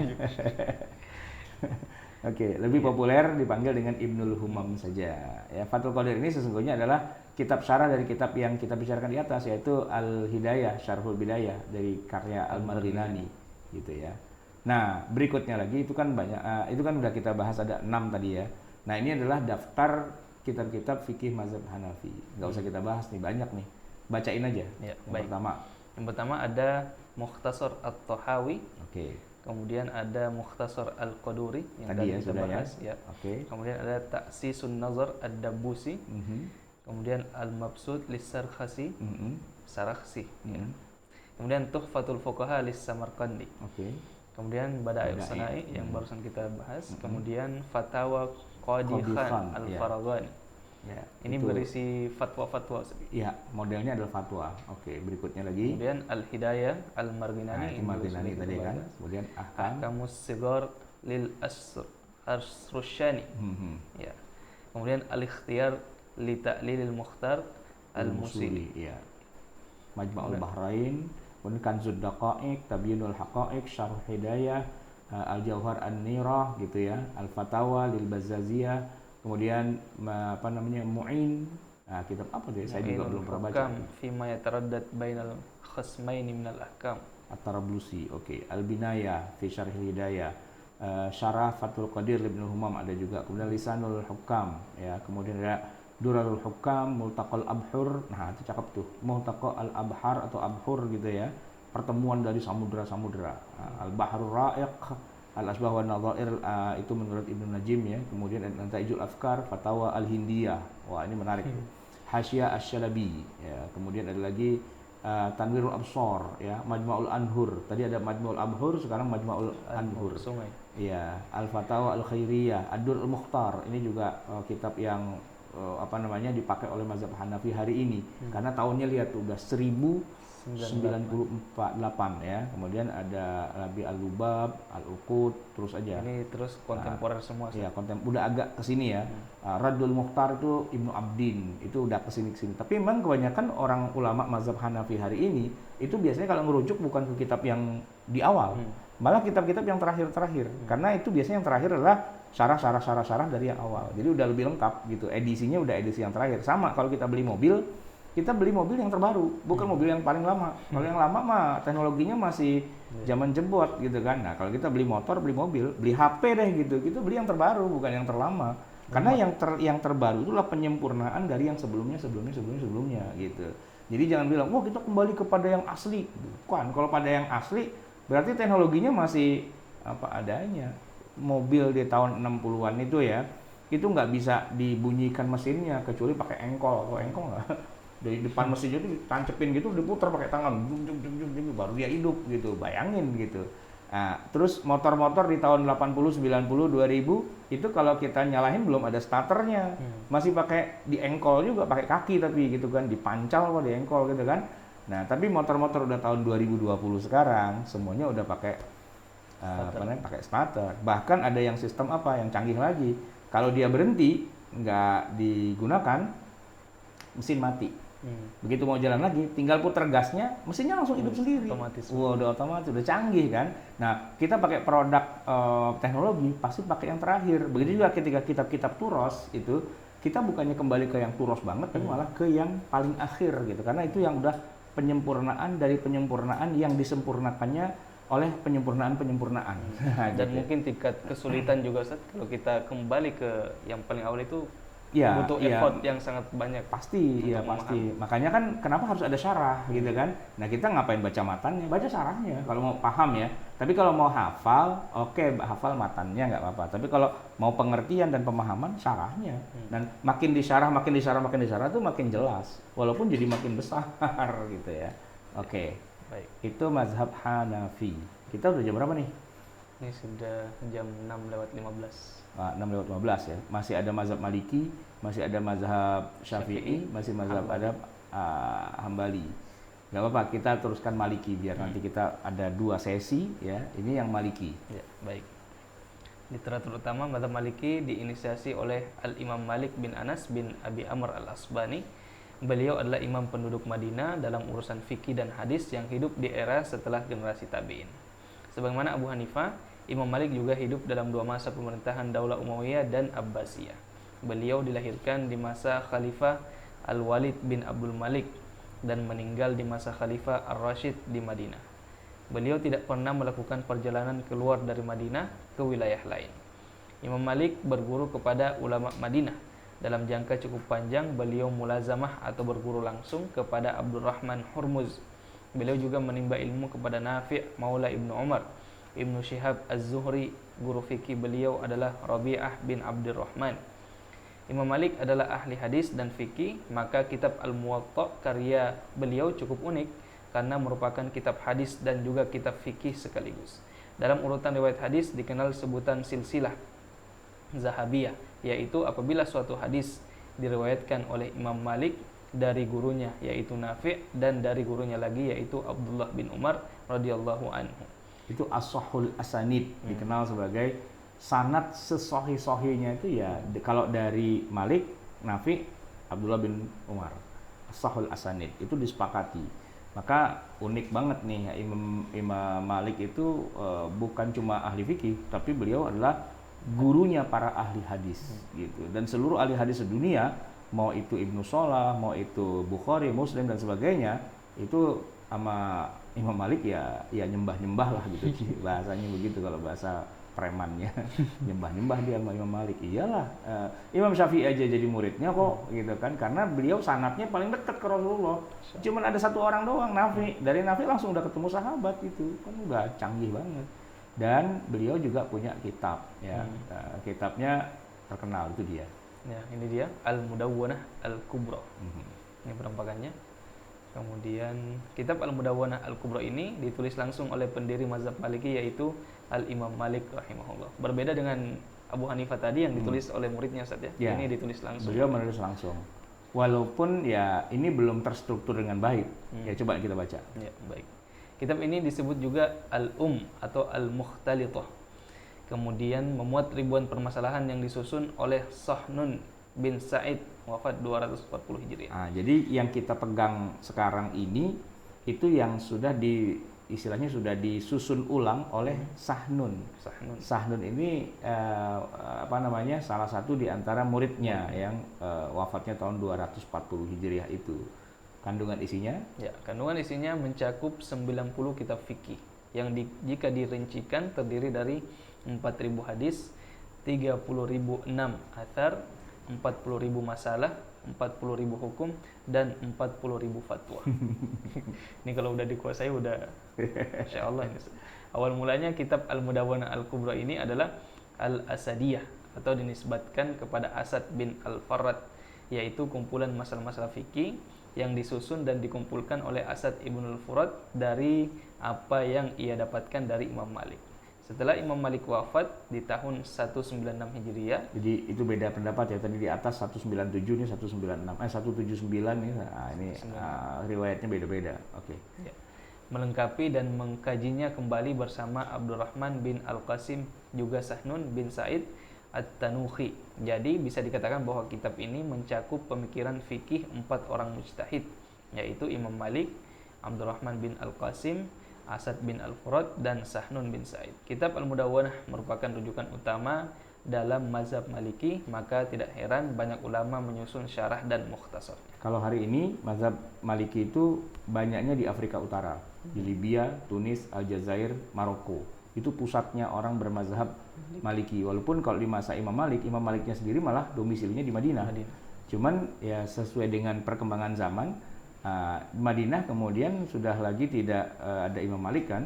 Nah muridnya itu malah eksistensinya adanya dari Afrika. Rata-rata muridnya orang Afrika. Jadi mereka setelah ngaji nih udah selesai gitu udah kembali ke Afrika. Pulang ke Afrika. Nah di Afrika itulah kemudian berkembang ya mazhab Maliki. Oke. Baik, ini kitab yang kedua, Al-Istidkar, ditulis oleh Ibnu Abdul Bar, wafat 463 Hijriah. Ini penampakannya. Ya. Kemudian salah satu syarah yang sangat baik atas kitab Al-Mudawwanah adalah Al-Istidkar, karya ulama senior di kalangan mazhab Maliki, yaitu Ibnu Abdul Bar. Kitab Al-Istidkar ini terdiri dari 9 jilid. Satu jilid terdiri dari beberapa pembahasan besar atau kitab, dan dalam satu kitab terdapat beberapa bab. Kitab Al-Istidkar bisa digolongkan sebagai kitab fikih perbandingan mazhab, karena dalam mensyarah hadis-hadis dalam kitab ini beliau tidak hanya menyebutkan pendapat dari mazhab Maliki saja, melainkan juga dari mazhab lain seperti Hanafi, Syafi'i, dan Hambali. Ya, jadi lebih besar ya. Al-Istizkar Ibnu Abdul Bar itu udah ulama tahun berapa? 400 ya? Ya, 493, udah abad kelima ya, abad kelima. Baik, berikutnya lagi. Ya. Az-Zakhirah. Az-Zakhirah dari Al-Qarafi, wafat 648 Hijriah. Ini abad ke-7 ya, abad ke-7 Hijriah. Oke. Salah satu kitab fikih Maliki terbaik adalah kitab Az-Zakhirah yang ditulis oleh Al-Imam Al-Qarafi. Kitab yang lahir di Mesir ini disebut sebagai ensiklopedia fikih Maliki. Ensiklopedia fikih Maliki. Mausu'ah. Mausu'ah. Maliki. Iya, Az-Zakhirah.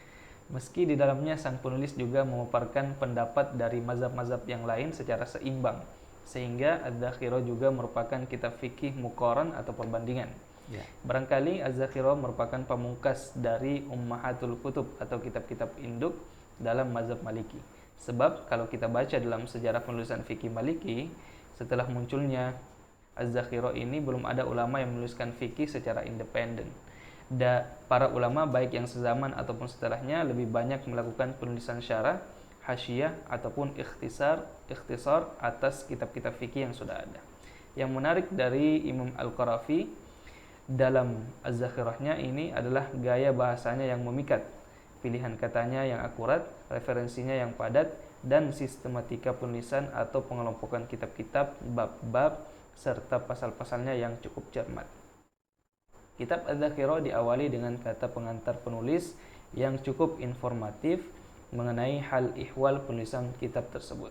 Beliau mengatakan bahwa penulisan kitab Az-Zakhirah merujuk pada kurang lebih 40-an kitab-kitab Maliki. Baik kitab matan ataupun syarah, kitab-kitab tersebut belum termasuk kitab hadis, bahasa Arab, dan lain-lain. Ya namanya juga ensiklopedia. Ensiklopedia itu ya kayak kita masuk perpustakaan, di situ ada banyak buku. Nah, bukunya itu kemudian sudah dibuatkan katalognya. Nah, tapi katalognya bukan cuma isinya adalah judul, pengarang, terbit tahun, bukan cuma itu. Tapi sekalian dengan resensinya, gitu kan. Nah, kayak gitu. Kita kalau sekarang baca misalnya Al-Mausu'ah Al-Fiqhiyah Al-Kuwaitiyah, ya Mausu'ah Fikih Kuwait itu, kita juga akan mengalami hal yang sama. Jadi di bawahnya itu ada begitu banyak rujukan kitab-kitab gitu. Kitabnya ini banyak begitu kan. Nah, itu Mausu'ah Fiqhiyah gitu. Jadi cukup dengan baca Mausu'ah kita kemudian sudah mendapatkan seolah-olah ya kita membaca banyak buku referensi gitu ya. Oke. Baik. Adapun referensi primer yang dijadikan Imam Qarafi dalam menulis Adz-Dzakirah adalah 5 kitab yang beredar di kalangan Malikiyah dan populer sebagai kitab-kitab yang sering ditekuni dalam banyak lingkar studi oleh para ulama Maliki, baik di timur maupun di barat. 5 kitab tersebut adalah Al-Mudawwanah, Al-Jawahir, At-Talqin, Al-Jilab, dan Ar-Risalah. Dengan melihat referensi-referensi tersebut, kitab ini layak dijadikan representasi dari mazhab Maliki dalam menisbatkan sebuah pendapat fikih ketika terjadi ikhtilaf. Ya. Kemudian yang keempat, Al-Qawanin Al-Fiqhiyah. Ya, Al-Qawanin Al-Fiqhiyah. Penulisnya adalah Ibnu Juzai Al-Kalbi. Ya, ini ulama abad ke-8 karena wafatnya udah 741 Hijriah. Nah, Ibnu Juzai Al-Kalbi menamai kitabnya dengan nama Al-Qawanin Al-Fiqhiyah fi Talkhisi Madhabil Malikiyah wa Tanbih ala Madhabi Asy-Syafi'iyah wal Hanafiyah wal Malikiyah. Jadi ini apa ya? Judulnya kitabnya, menarik. Judulnya menarik. Jadi At-Tanbih gitu ya. Ya. Namun yang lebih akrab di telinga adalah disebut dengan Al-Qawanin Al-Fiqhiyah. Keunggulan kitab ini berada pada metode penulisan yang digunakan oleh sang penulis dalam menyebut pendapat-pendapat ulama yang sangat ringkas. Ringkas tapi jelas. Ringkas tapi tidak membutuhkan syarah penjelasan untuk memahaminya. Ringkas tapi tidak mengurangi makna. Sungguh kitab yang luar biasa. Walaupun kitab ini merupakan ringkasan pendapat fikih mazhab Maliki, tapi disebut juga pendapat-pendapat fikih dari mazhab yang lain seperti mazhab Syafi'i, Hanafi, dan Hambali.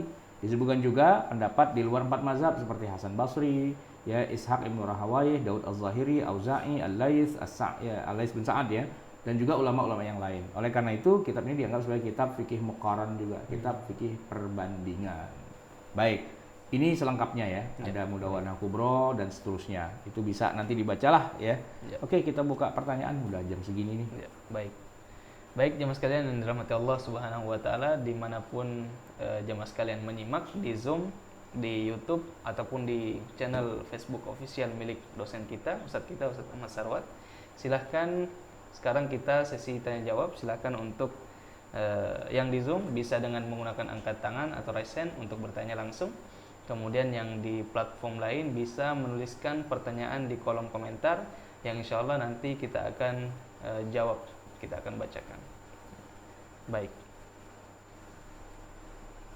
Ya, di Zoom sudah ada yang angkat tangan atau raise hand. Al-Zamfirli, silakan. Baik, Assalamualaikum Pak Ustaz. Waalaikumsalam warahmatullahi wabarakatuh. Ini ada 2 pertanyaan ini. Ya. Yang pertama tentang siapa Wensing ya yang menginisiasi tentang Kutubus Sittah. Ya. Sejauh mana sih Wensing ini mengelompokkan atau mengedik lagi atau hanya mencetuskan ide saja tentang Kutubus Tis'ah ini? Dan ketika saya baru tahu dia seorang orientalis, apakah sudah terkoreksi lagi sama ulama-ulama Islam tentang kebenaran hasil dari Wensing ini? Takutnya kan tadi salah tafsir, salah kesimpulan kalau orientalis yang membuatnya gitu.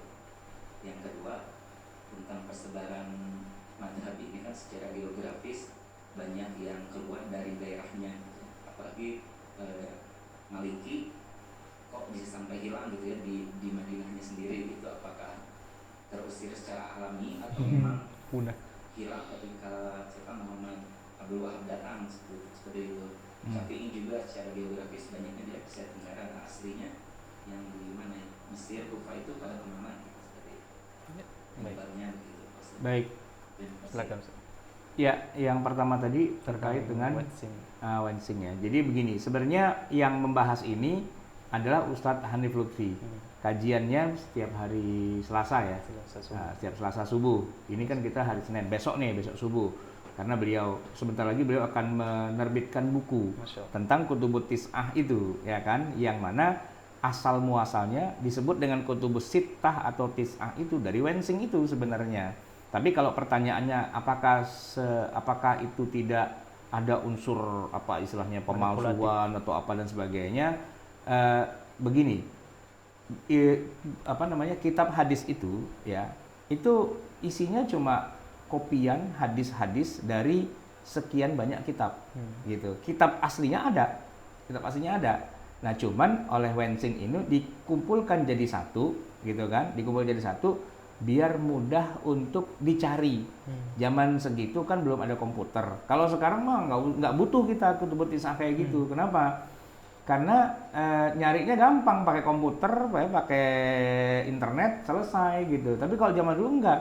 Nah, karena yang dia bikin, dia menyusunnya berdasarkan lafaz. Jadi dari 9 atau dari 6 kitab hadis itu sama dia dimasukkan database gitu. Kemudian diurutkan berdasarkan apa? Abjad. Gitu. Berdasarkan abjad. Jadi ada hadis abjadnya itu depannya apa gitu, misalnya man kana yu'minu billahi wal yaumil akhir gitu kan. Apa terusannya itu? Nah, man kana itu masuk di huruf mim gitu. Man kana itu ada daftarnya kayak gitu. Maka untuk pembelajar pemula yang belum ngerti ilmu hadis, ya dia akan sangat dibantu dengan al-mu'jam al-mufahrasnya ini, ya, mu'jam kamus. Jadi kamus hadis sebenarnya itu. Untuk mencari hadis kalau buat orang awam yang nggak ngerti ilmu hadis. Tapi kalau yang udah belajar ilmu hadis, ya dia nggak perlu mu'jam kayak gitu. Kenapa? Kan udah hafal di kepala. Ada hadis gini. Oh, itu riwayatnya siapa ya? Gitu kan. Nah, itu dia sudah hafal kan. Oh, ini riwayat Bukhari, riwayat Muslim, riwayat ini udah ada di kepala. Tapi kalau buat orang yang nggak ngerti, nyarinya di situ, gitu kan. Nah, sekarang sudah ada istilahnya aplikasi.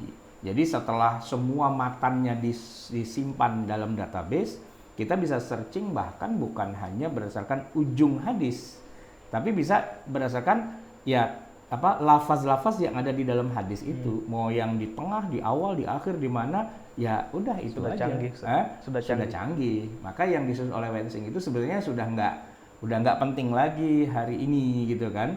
Nah, itu hampir mirip juga ada namanya Al-Mu'jam Al-Mufahras li Al-Fazil Quran. Ya, saya punya juga tuh, kalau yang versi kecilnya namanya Fathur Rahman. Jadi untuk mencari satu ayat gitu. Dulu macam indeks gitu. Ya, untuk mencari ini. Kalau ada ayat saya tahu ujungnya begini. Itu nyarinya di mana ya? Gitu kan. Kalau dulu kita buka Fathur Rahman atau buka Al-Mu'jam Al-Mufahras gitu kan. Tebel itu. Ayat misalnya apa? Laqad kana lakum fi Rasulillah uswatun hasanah. Lakod berarti lam. Wah, nyarinya di lam. Wah, gitu kan. Nah, gitu. Tapi kalau sekarang nggak usah. Sekarang tuh udah ada aplikasi. Nih HP saya bisa buat nyari ayat, buat nyari hadis, buat nyari apa udah tek gitu. Udah nggak perlu wensingan lagi sebenarnya. Sudah wassalam dengan wensing gitu. Karena itu teknologi jadul gitu kan. Teknologi sekarang sudah ada kayak gitu.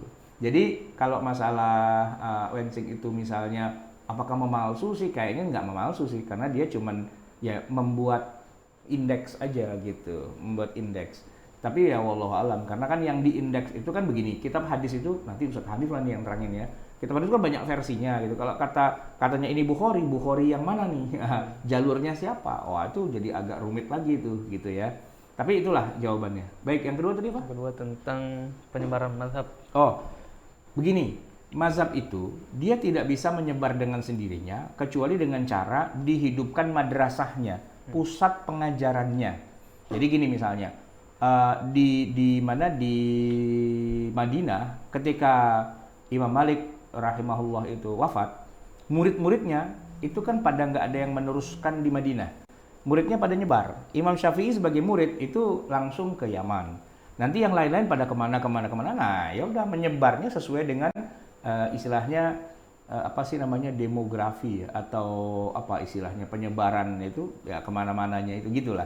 Nah, di Madinah ini mereka tidak eksis. Nah, ketika mereka tidak eksis, tidak membuat madrasah, ya lama-lama nggak dikenal, lama-lama hilang begitu kan. Nah, kayak Imam Asy-Syafi'i, kemudian dia malah eksisnya nanti di Baghdad kan, ya ketika membangun mazhabnya pertama di Baghdad. Tapi setelah itu beliau pindah dari Baghdad ke Mesir.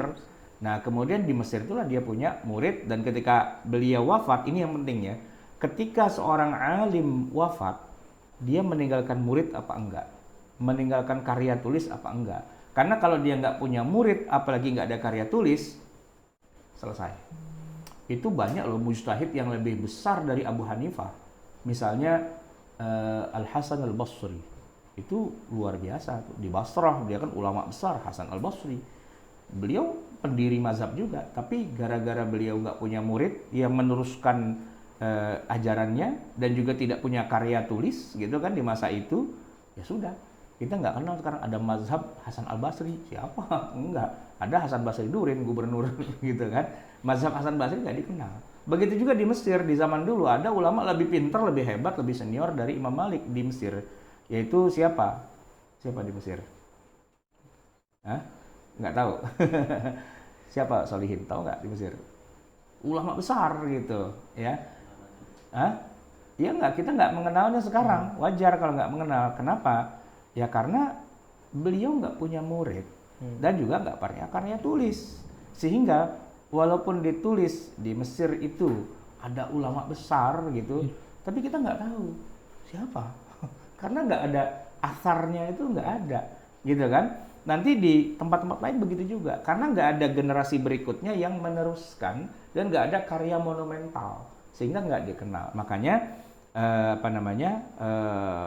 perkembangan istilahnya penyebaran mazhab-mazhab itu selalu seiring sejalan dengan di mana mazhab itu kemudian diajarkan, dibuka sekolahnya, dibuka madrasahnya, dan banyak muridnya, lalu muridnya kemudian menjadi generasi penerus yang meneruskan. Bukunya diterbitkan, ya, madrasahnya dibuka, nah kemudian menyebar. Karena dia kan kemudian menyerap unsur dari masyarakat kan, nah masyarakatnya kemudian jadi bermazhab tersebut, gitu. Nah, Wahabi itu bukan mazhab sebenarnya. Imam Muhammad bin Abdul Wahab bukan imam mazhab, bukan. Beliau itu adalah tokoh pergerakan. Jadi tidak membawa mazhab. Jadi orang Saudi itu sendiri kemudian memilih satu di antara sekian banyak mazhab. Nampaknya mereka lebih cocok dengan mazhab yang entah bagaimana kok kepada mazhab Hambali. Nah, mazhab Hambali itulah yang kemudian di-endorse oleh pemerintah Saudi Arabia, walaupun tidak diakui secara formal bahwa dalam undang-undang kita pakai mazhab Hambali ya, tapi ulama-ulama senior mereka itu rata-rata adalah kader-kader inti dari mazhab Hambali, yang kemudian ketika pemerintah Saudi punya kebijakan menyebarkan dakwah Islam ke seluruh dunia, maka basic ilmu fikihnya itu pakai basic mazhab Hambali, gitu. Ya, kita nih sekarang anak-anak kita kalau pada mau kuliah syariah di Madinah, itu sudah nggak akan ketemu lagi ilmu fikih jurusan perbandingan mazhab. Mereka sudah pakai mazhab mereka saja, maka pakai Ar-Raudul Murbi' gitu kitabnya. Bukan kita, kalau kita kan di Lipia masih pakai Bidayatul Mujtahid, kita perbandingan mazhab. Tapi kalau di Madinah Fakultas Syariah sekarang sudah pakai Ar-Raudul Murbi', yang mana itu hanya khusus kitab mazhab Hambali saja, gitu kan. Karena mereka ya tentu biar bagaimanapun lebih gampang pakai satu mazhab daripada pakai banyak mazhab, puyang gitu. Gitu kan. Atau malah nanti kalau misalnya Saudi buka di Indonesia, bagusnya dia buka mazhab Syafi'i saja karena masyarakatnya bermazhab Syafi'i, begitu ya. Tapi kalau kita pakai perbandingan mazhab ada untungnya juga. Jadi kita tahu sana, tahu sini, paling tidak kita tidak ribut melulu gitu karena kita bisa memaklumi. Baik. Ada lagi? Baik. Semoga terjawab. Selanjutnya, karena belum ada yang angkat tangan lagi, kita bacakan dari yang telah masuk di chat. Oke. Dari Prana atau Duri. Assalamualaikum Ustaz, izin bertanya, ada kelompok yang mengaku kembali ke Al-Quran dan Sunnah, namun mereka menolak disebut pengikut mazhab yang 4. Jadi sebenarnya mereka tidak bermazhab. Ya. Silakan. Iya, memang tidak bermazhab. Kalau cuman pakai Quran Sunnah kan kemudian bagaimana detail-detail hukum-hukum syariah yang dia pakai menurut mazhab yang mana, kan nggak bermazhab. Ya berarti mereka bikin sendiri, Allah madhabiyah, tidak bermazhab. Nah kalau dia adalah ulama sekelas imam mazhab yang 4 itu, it's okay, nggak masalah. Tapi kalau kelasnya di bawah jauh lagi, itu ya itu yang jadi masalah. Kenapa? Anda mujtahid atau bukan? Kalau bukan mujtahid, kenapa kok sok istihad segala gitu kan? Nah, banyak orang zaman sekarang tuh, nanti kita akan bahas ya, satu kajian kita judulnya tentang fikih dan ijtihad. Bagaimana sebenarnya ijtihad itu sendiri dan kenapa kok tidak bisa sembarangan orang ngaku-ngaku saya mujtahid, itu kayak gimana itu akan kita bahas nantinya. Tapi yang jelas, orang yang tidak bermazhab itu ya berarti dia bikin ijtihad sendiri. Nah, tinggal masalahnya apakah dia adalah orang yang memenuhi syarat untuk bisa berijtihad, itu yang jadi topik pembahasan. Oke. Ya. Baik. Selanjutnya pertanyaan yang masuk lewat chat juga dari Yurisa Nur Hidayat. Ustaz, saya setiap menyimak Rumah Fikih rasanya ingin mengulang umur dan mulai belajar lagi bahasa Arab, Masya Allah, dan ilmu-ilmu basic lainnya. Yeah. Yang saya mau tanyakan sebagai awam, yang tidak muda lagi, jika ingin mulai lagi memenuhi ilmu fardu ain sebagai muslim, apa saja ilmu yang paling minimal harus dimiliki supaya tidak terjebak cocok logi? Saya merasa belajar kajian-kajian yang tematik tidak cukup membangun konsep pemikiran. Bagusnya memang ngaji terstruktur agar bangunan ilmunya lebih kokoh. Maka saya berterima kasih dengan Rumah Fikih yang sudah menuju ke sana dengan platform Sekolah Fikih, sehingga kami bisa belajar lagi dengan lebih runtut. Jazakumullahu khairan, asatidz Rumah Fikih. Silakan. Ya, udah dijawab sendiri sih oleh beliau. Ya, ikut sekolah fikih. Ikut sekolah fikih karena kalau ikut sekolah beneran, kampus beneran, mau ke mana, ke Mesir ke mana, pertama basicnya bahasa Arab nggak bisa. Yang kedua kan Anda kerja gitu kan, punya istri, punya anak, punya tanggung jawab, nggak bisa kuliah lagi. Tapi dengan online ya, sekolah fikih live, subuh daripada cuman tidur lagi, ngaji aja. Isya malam gitu kan, jam 7, jam 8 itu daripada cuman nonton siaran nggak jelas di TV, mendingan TV-nya pakai smart TV, nonton kita lagi aja. Jadi sehari 2 mata kuliah, seminggu 10 ya kan. Lama-lama resikonya pinter. Resikonya ini ada resikonya. Pinter lama-lama gitu. Karena setiap hari belajar dan saya memang maksa ngotot harus ada sekolah fikih live ini, baik itu di zaman pandemi atau bukan pandemi. Kenapa? Karena kita sebagai yang ngajar pun juga kalau nggak ngajar tuh ilmu hilang. Ilmu tuh hilang kalau nggak dipakai buat ngajar. Jadi ilmu tuh cuma 2 aja rumusnya. Ima kita belajar, ima kita ngajar. Bima kuntum tu'allimunal kitaba wa bima kuntum tadrusun. Nah, ngajar, belajar. Ngajar, belajar. Begitu aja circle. Tapi saya tambahin satu lagi, ngajar, belajar, nulis. Gitu. Ngajar, belajar, nulis. Karena kalau nggak nulis, ilmunya cuman ngepek doang gitu, cuma nyontek dari kitab sono kitab sini tapi nggak masuk di dalam hati sanubari kita. Maka tulislah gitu. Cogito ergo sum. Saya menulis maka saya ada. Baik, semoga terjawab. Selanjutnya kita persilakan yang ingin bertanya langsung dari Yadi Rosidi. Silakan. Ya Pak Yadi, silakan.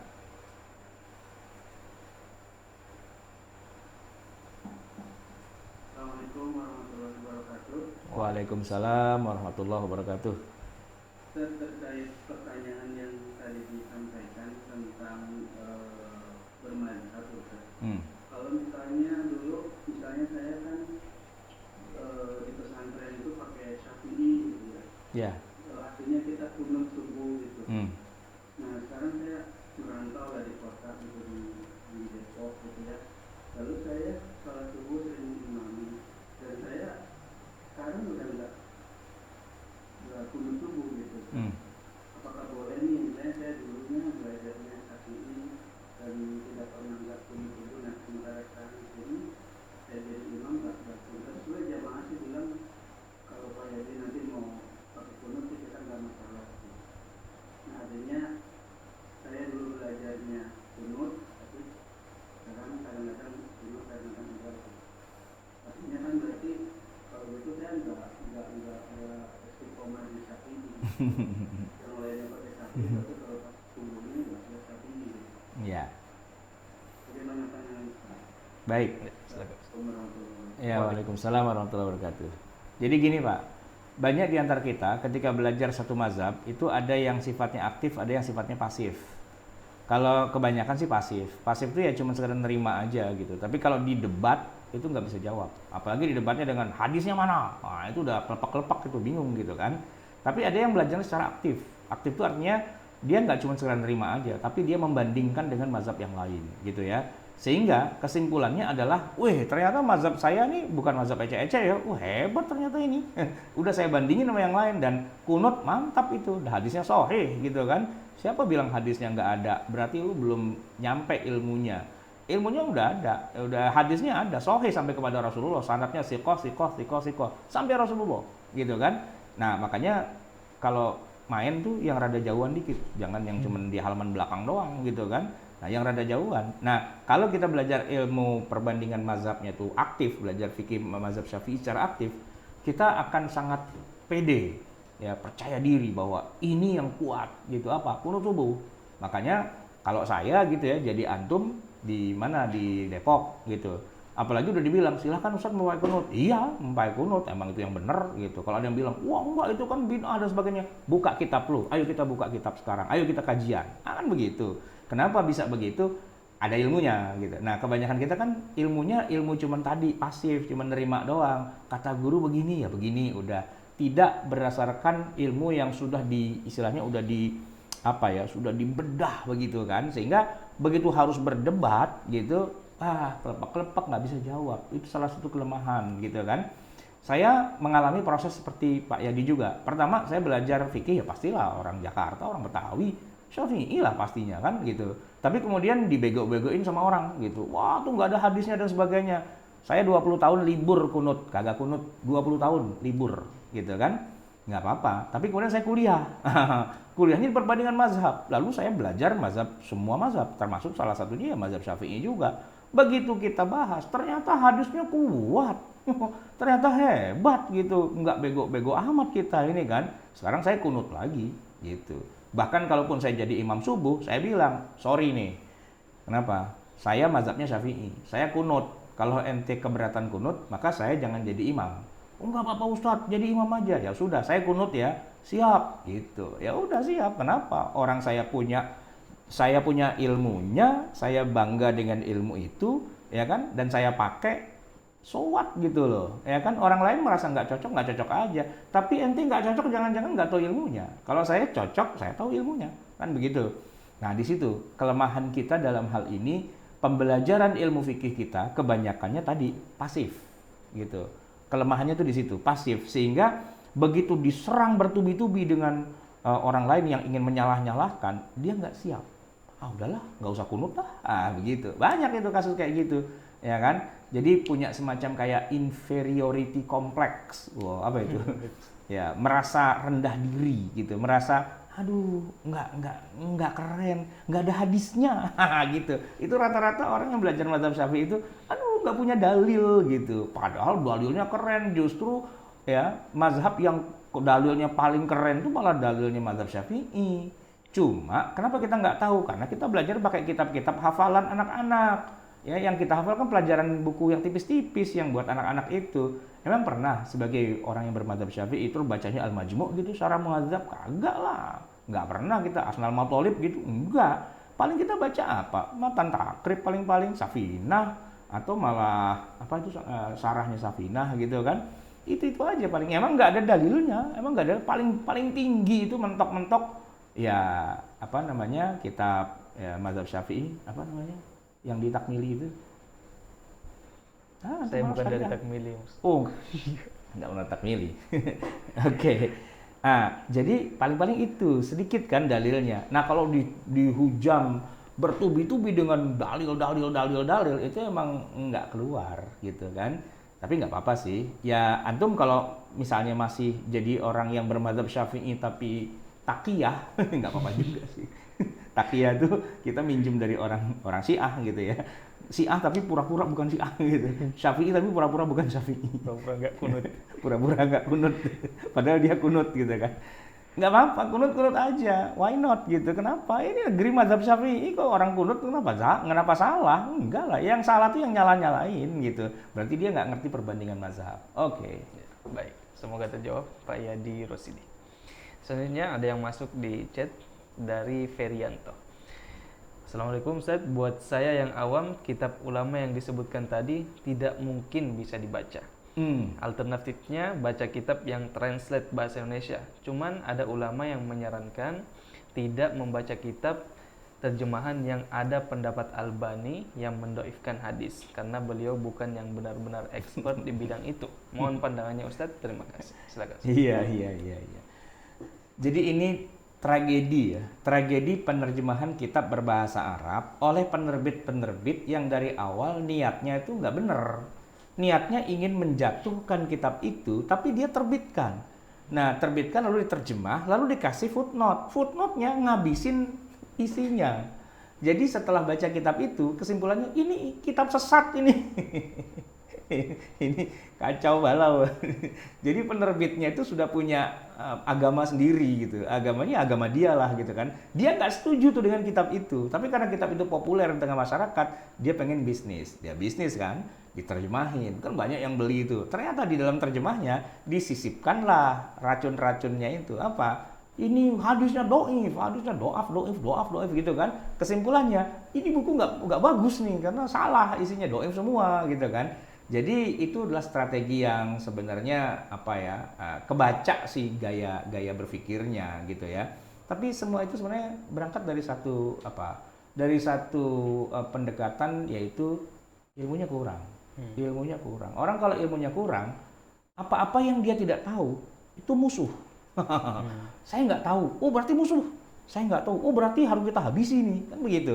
Itu orang yang ilmunya kurang tuh ya, dia udah dari awal udah suuzon duluan dengan segala yang berbeda pendapatnya dengan dia. Itu yang saya bilang, ibaratnya orang punya mobil, tangki mobilnya itu koclak. Tahu nggak koclak itu apa? Tangki mobil tahu Pak ya? Tangki mobil tuh kalau diisi penuh full tank itu kan 55 liter gitu kan. Tapi diisinya cuma 3 liter. Padahal kapasitas 55, diisi cuma 3 liter. Kalau jalanannya ada bolong-bolong, itu koclak gitu kan. Nah, gitu. Otaknya itu isinya dikit ilmunya. Gitu kan. Nah, kekosongannya itu kan harusnya dia bilang gini, waduh, saya nggak tahu, mau belajar dong. Kan gitu harusnya. Ini enggak, waduh, saya nggak tahu. Oh, berarti sesat. Ukuran kebenaran adalah kalau saya tahu. Kalau saya tahu berarti benar. Kalau saya tidak tahu berarti sesat.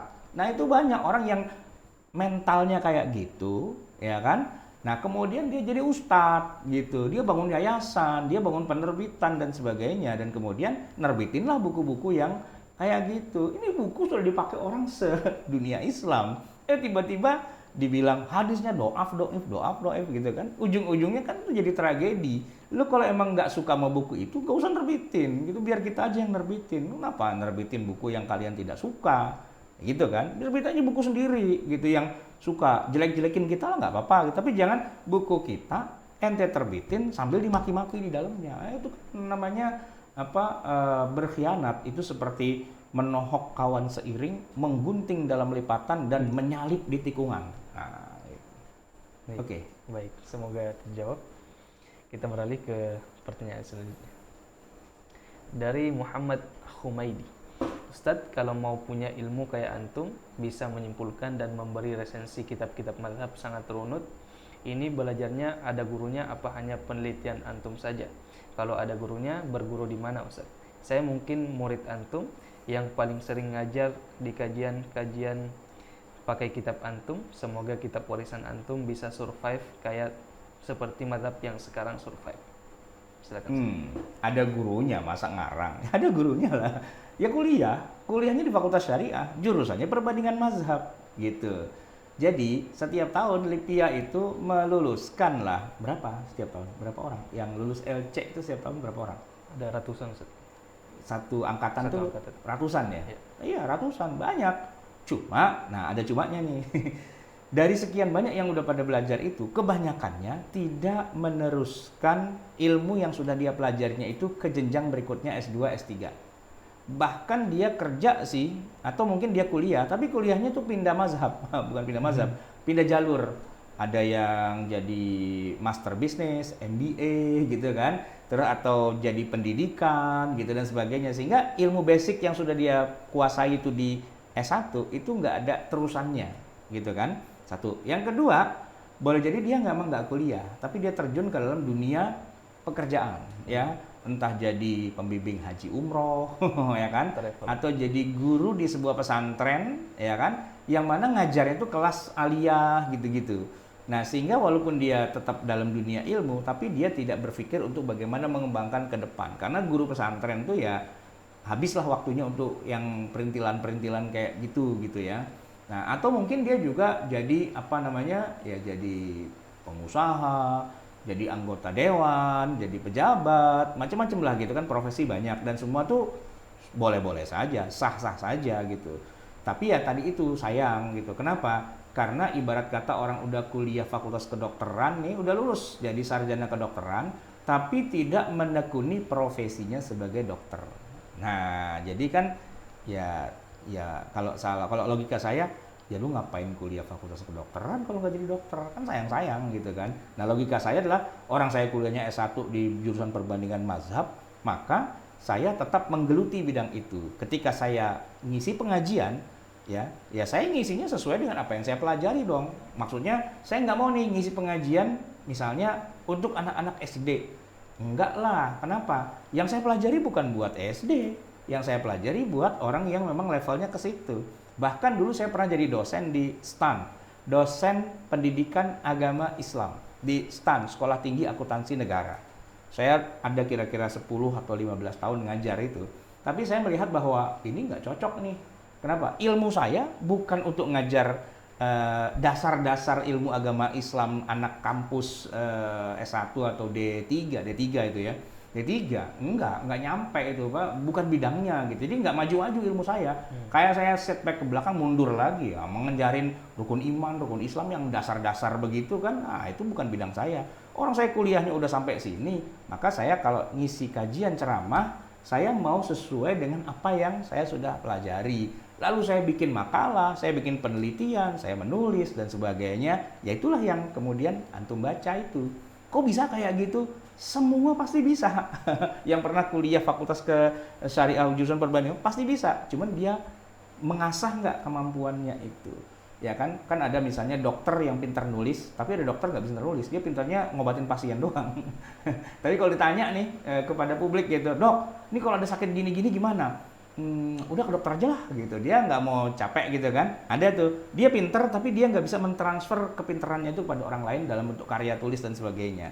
Ada, kebanyakan dokter malah begitu, dia pintar untuk dirinya tapi dia nggak bisa membagikan ilmunya kepada orang lain. Nah, saya berpikir kalau saya punya ilmu, maka tugas pertama saya adalah share ilmu saya itu.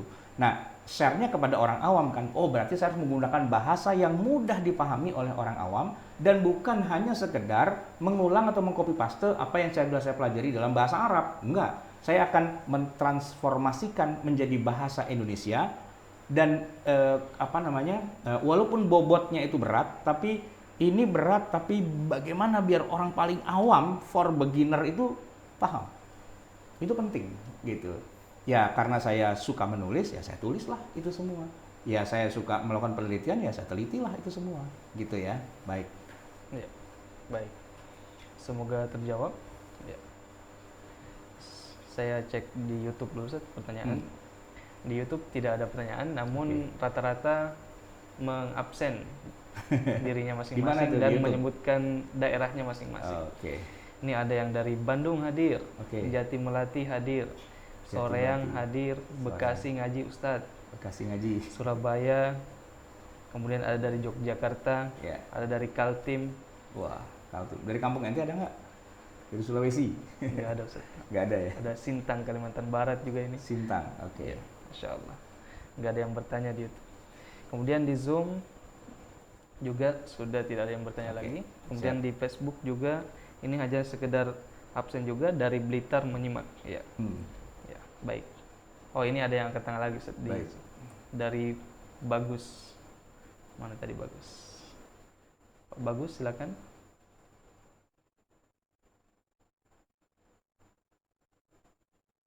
Bagus Wiguna.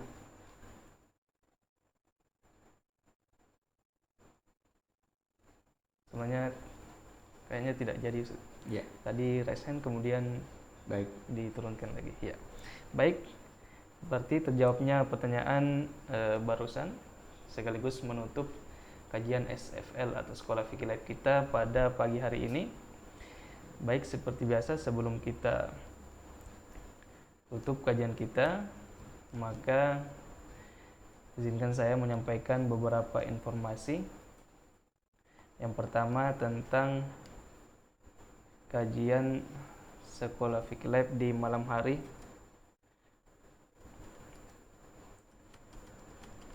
Ya, yaitu ada dari Ustadz kita, dosen kita, Ustadz Muhammad Akil Haidar LC, yang akan membawakan fikih sholat. Ya, di mana nanti malam ya? Iya, nanti malam Ustadz jam 19.30 ba'da Isya. Setengah 8 ya? Iya. Membahas tentang sunnah-sunnah setelah sholat. Jadi pembahasan tentang fikih sholat dalam bentuk praktek dari takbir sampai salam itu sudah selesai dan bisa disaksikan atau mungkin rekamannya. nanti bisa tampilkan kajian kita seminggu ini. Oh iya. Oke, Jadwal ini seminggu seminggu ini ya. Nah, hari ini kan Senin pagi, itu judulnya tadi apa namanya? Bisa digedein, Ustaz Solihin, biar kebaca. Lagi. Oke, Madrasah Fiqhiyah ini sekarang ya. Nanti malam sunnah-sunnah setelah sholat. Ustaz Muhammad Akil Haidar. Besok hari Selasa itu Ustaz Hanif ya, mengenal Sunan An-Nasa'i. Terus berikutnya lagi Ustaz Ajib, belum ada judulnya itu, tapi nanti tolong ditanyakan Ustaz Ajib judulnya. Biasanya fikih puasa, Ustaz.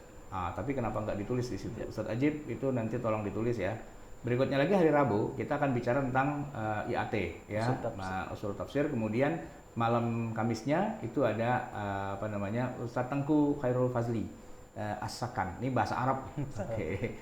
Ustaz Hanif itu kosong. Kenapa kosong? Nggak ada judulnya. Zakat kalau nggak salah. Ya harusnya ditulis. Siapa tuh yang jadi hostnya? Tolong diingatkan. Berikutnya lagi Ustadz Abdul Wahab, jual beli, itu masalah fikih muamalah. Terus hari Jumat pagi Ustadz Firman Arifandi tentang haji ya, jenis haji. Kemudian hari Jumat malam atau malam Sabtu itu menyamak kulit bangkai, ini Ustadz Ahmad Zarkasi. Ini kajian kita selama seminggu ke depan itu ya, Bapak Ibu bisa buka di rumahfikih.com. Itu nanti ada, coba dibuka rumahfikih.com, paling atas rumahfikih.com. Tampilannya kayak gimana. Nah, kemudian nanti bisa dilihat seminggu ke depannya ya, atau bisa dilihat selengkapnya. Di situ ada tulisan selengkapnya. Coba di scroll sedikit. Nah, itu kan ada selengkapnya. Oke, selengkapnya. Nah, begitu selengkapnya nih ketahuan. Untuk seminggu ini kita adalah jadwal kajiannya ada 10 ya. Ada 10 kajian, ba'da subuh, ba'da isya, ba'da subuh, ba'da isya. Gitu. Dan ini live, bisa pakai Zoom, bisa pakai Facebook, bisa pakai YouTube ya kan, itu semua ada di kita, silakan ikuti saja.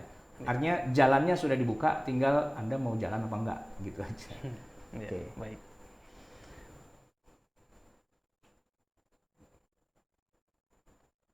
Baik jemaah sekalian yang dirahmati Allah Subhanahu wa taala, dan juga kami selaku host mengucapkan banyak terima kasih kepada seluruh jamaah yang telah mendonasikan atau menginfakkan hartanya di rekening yang telah tersebar di flyer yang ada di platform Rumah Fikih Indonesia. Semoga apa yang jemaah sekalian infakkan atau donasikan menjadi pemberat timbangan amal kebaikan jemaah sekalian di hari kiamat kelak. Amin ya rabbal alamin. Kemudian mari sebelum kita tutup kajian kita akan berdoa yang akan dipimpin langsung oleh narasumber kita, dosen kita, Ustadz Ahmad Sarwat. Fal Ustadz, falyatafadhal. Bismillahirrahmanirrahim. Alhamdulillahirabbil alamin. Hamdan yuwafi ni'amahu wa yukafi mazidah. Ya Rabbana lakal hamdu wa lakas syukru kama yanbaghi li jalali wajhika wa li 'azimi sultanik. Allahumma shalli wa sallim wa barik ala sayyidina Muhammadin wa ala ali sayyidina Muhammad. Rabbana anfa'na bima 'allamtana, rabbi 'allimna alladhi yanfa'una, rabbi faqihna wa faqih ahlana wa qarabatin lana fi dinina ma'ahal kutri untha wa dzakar.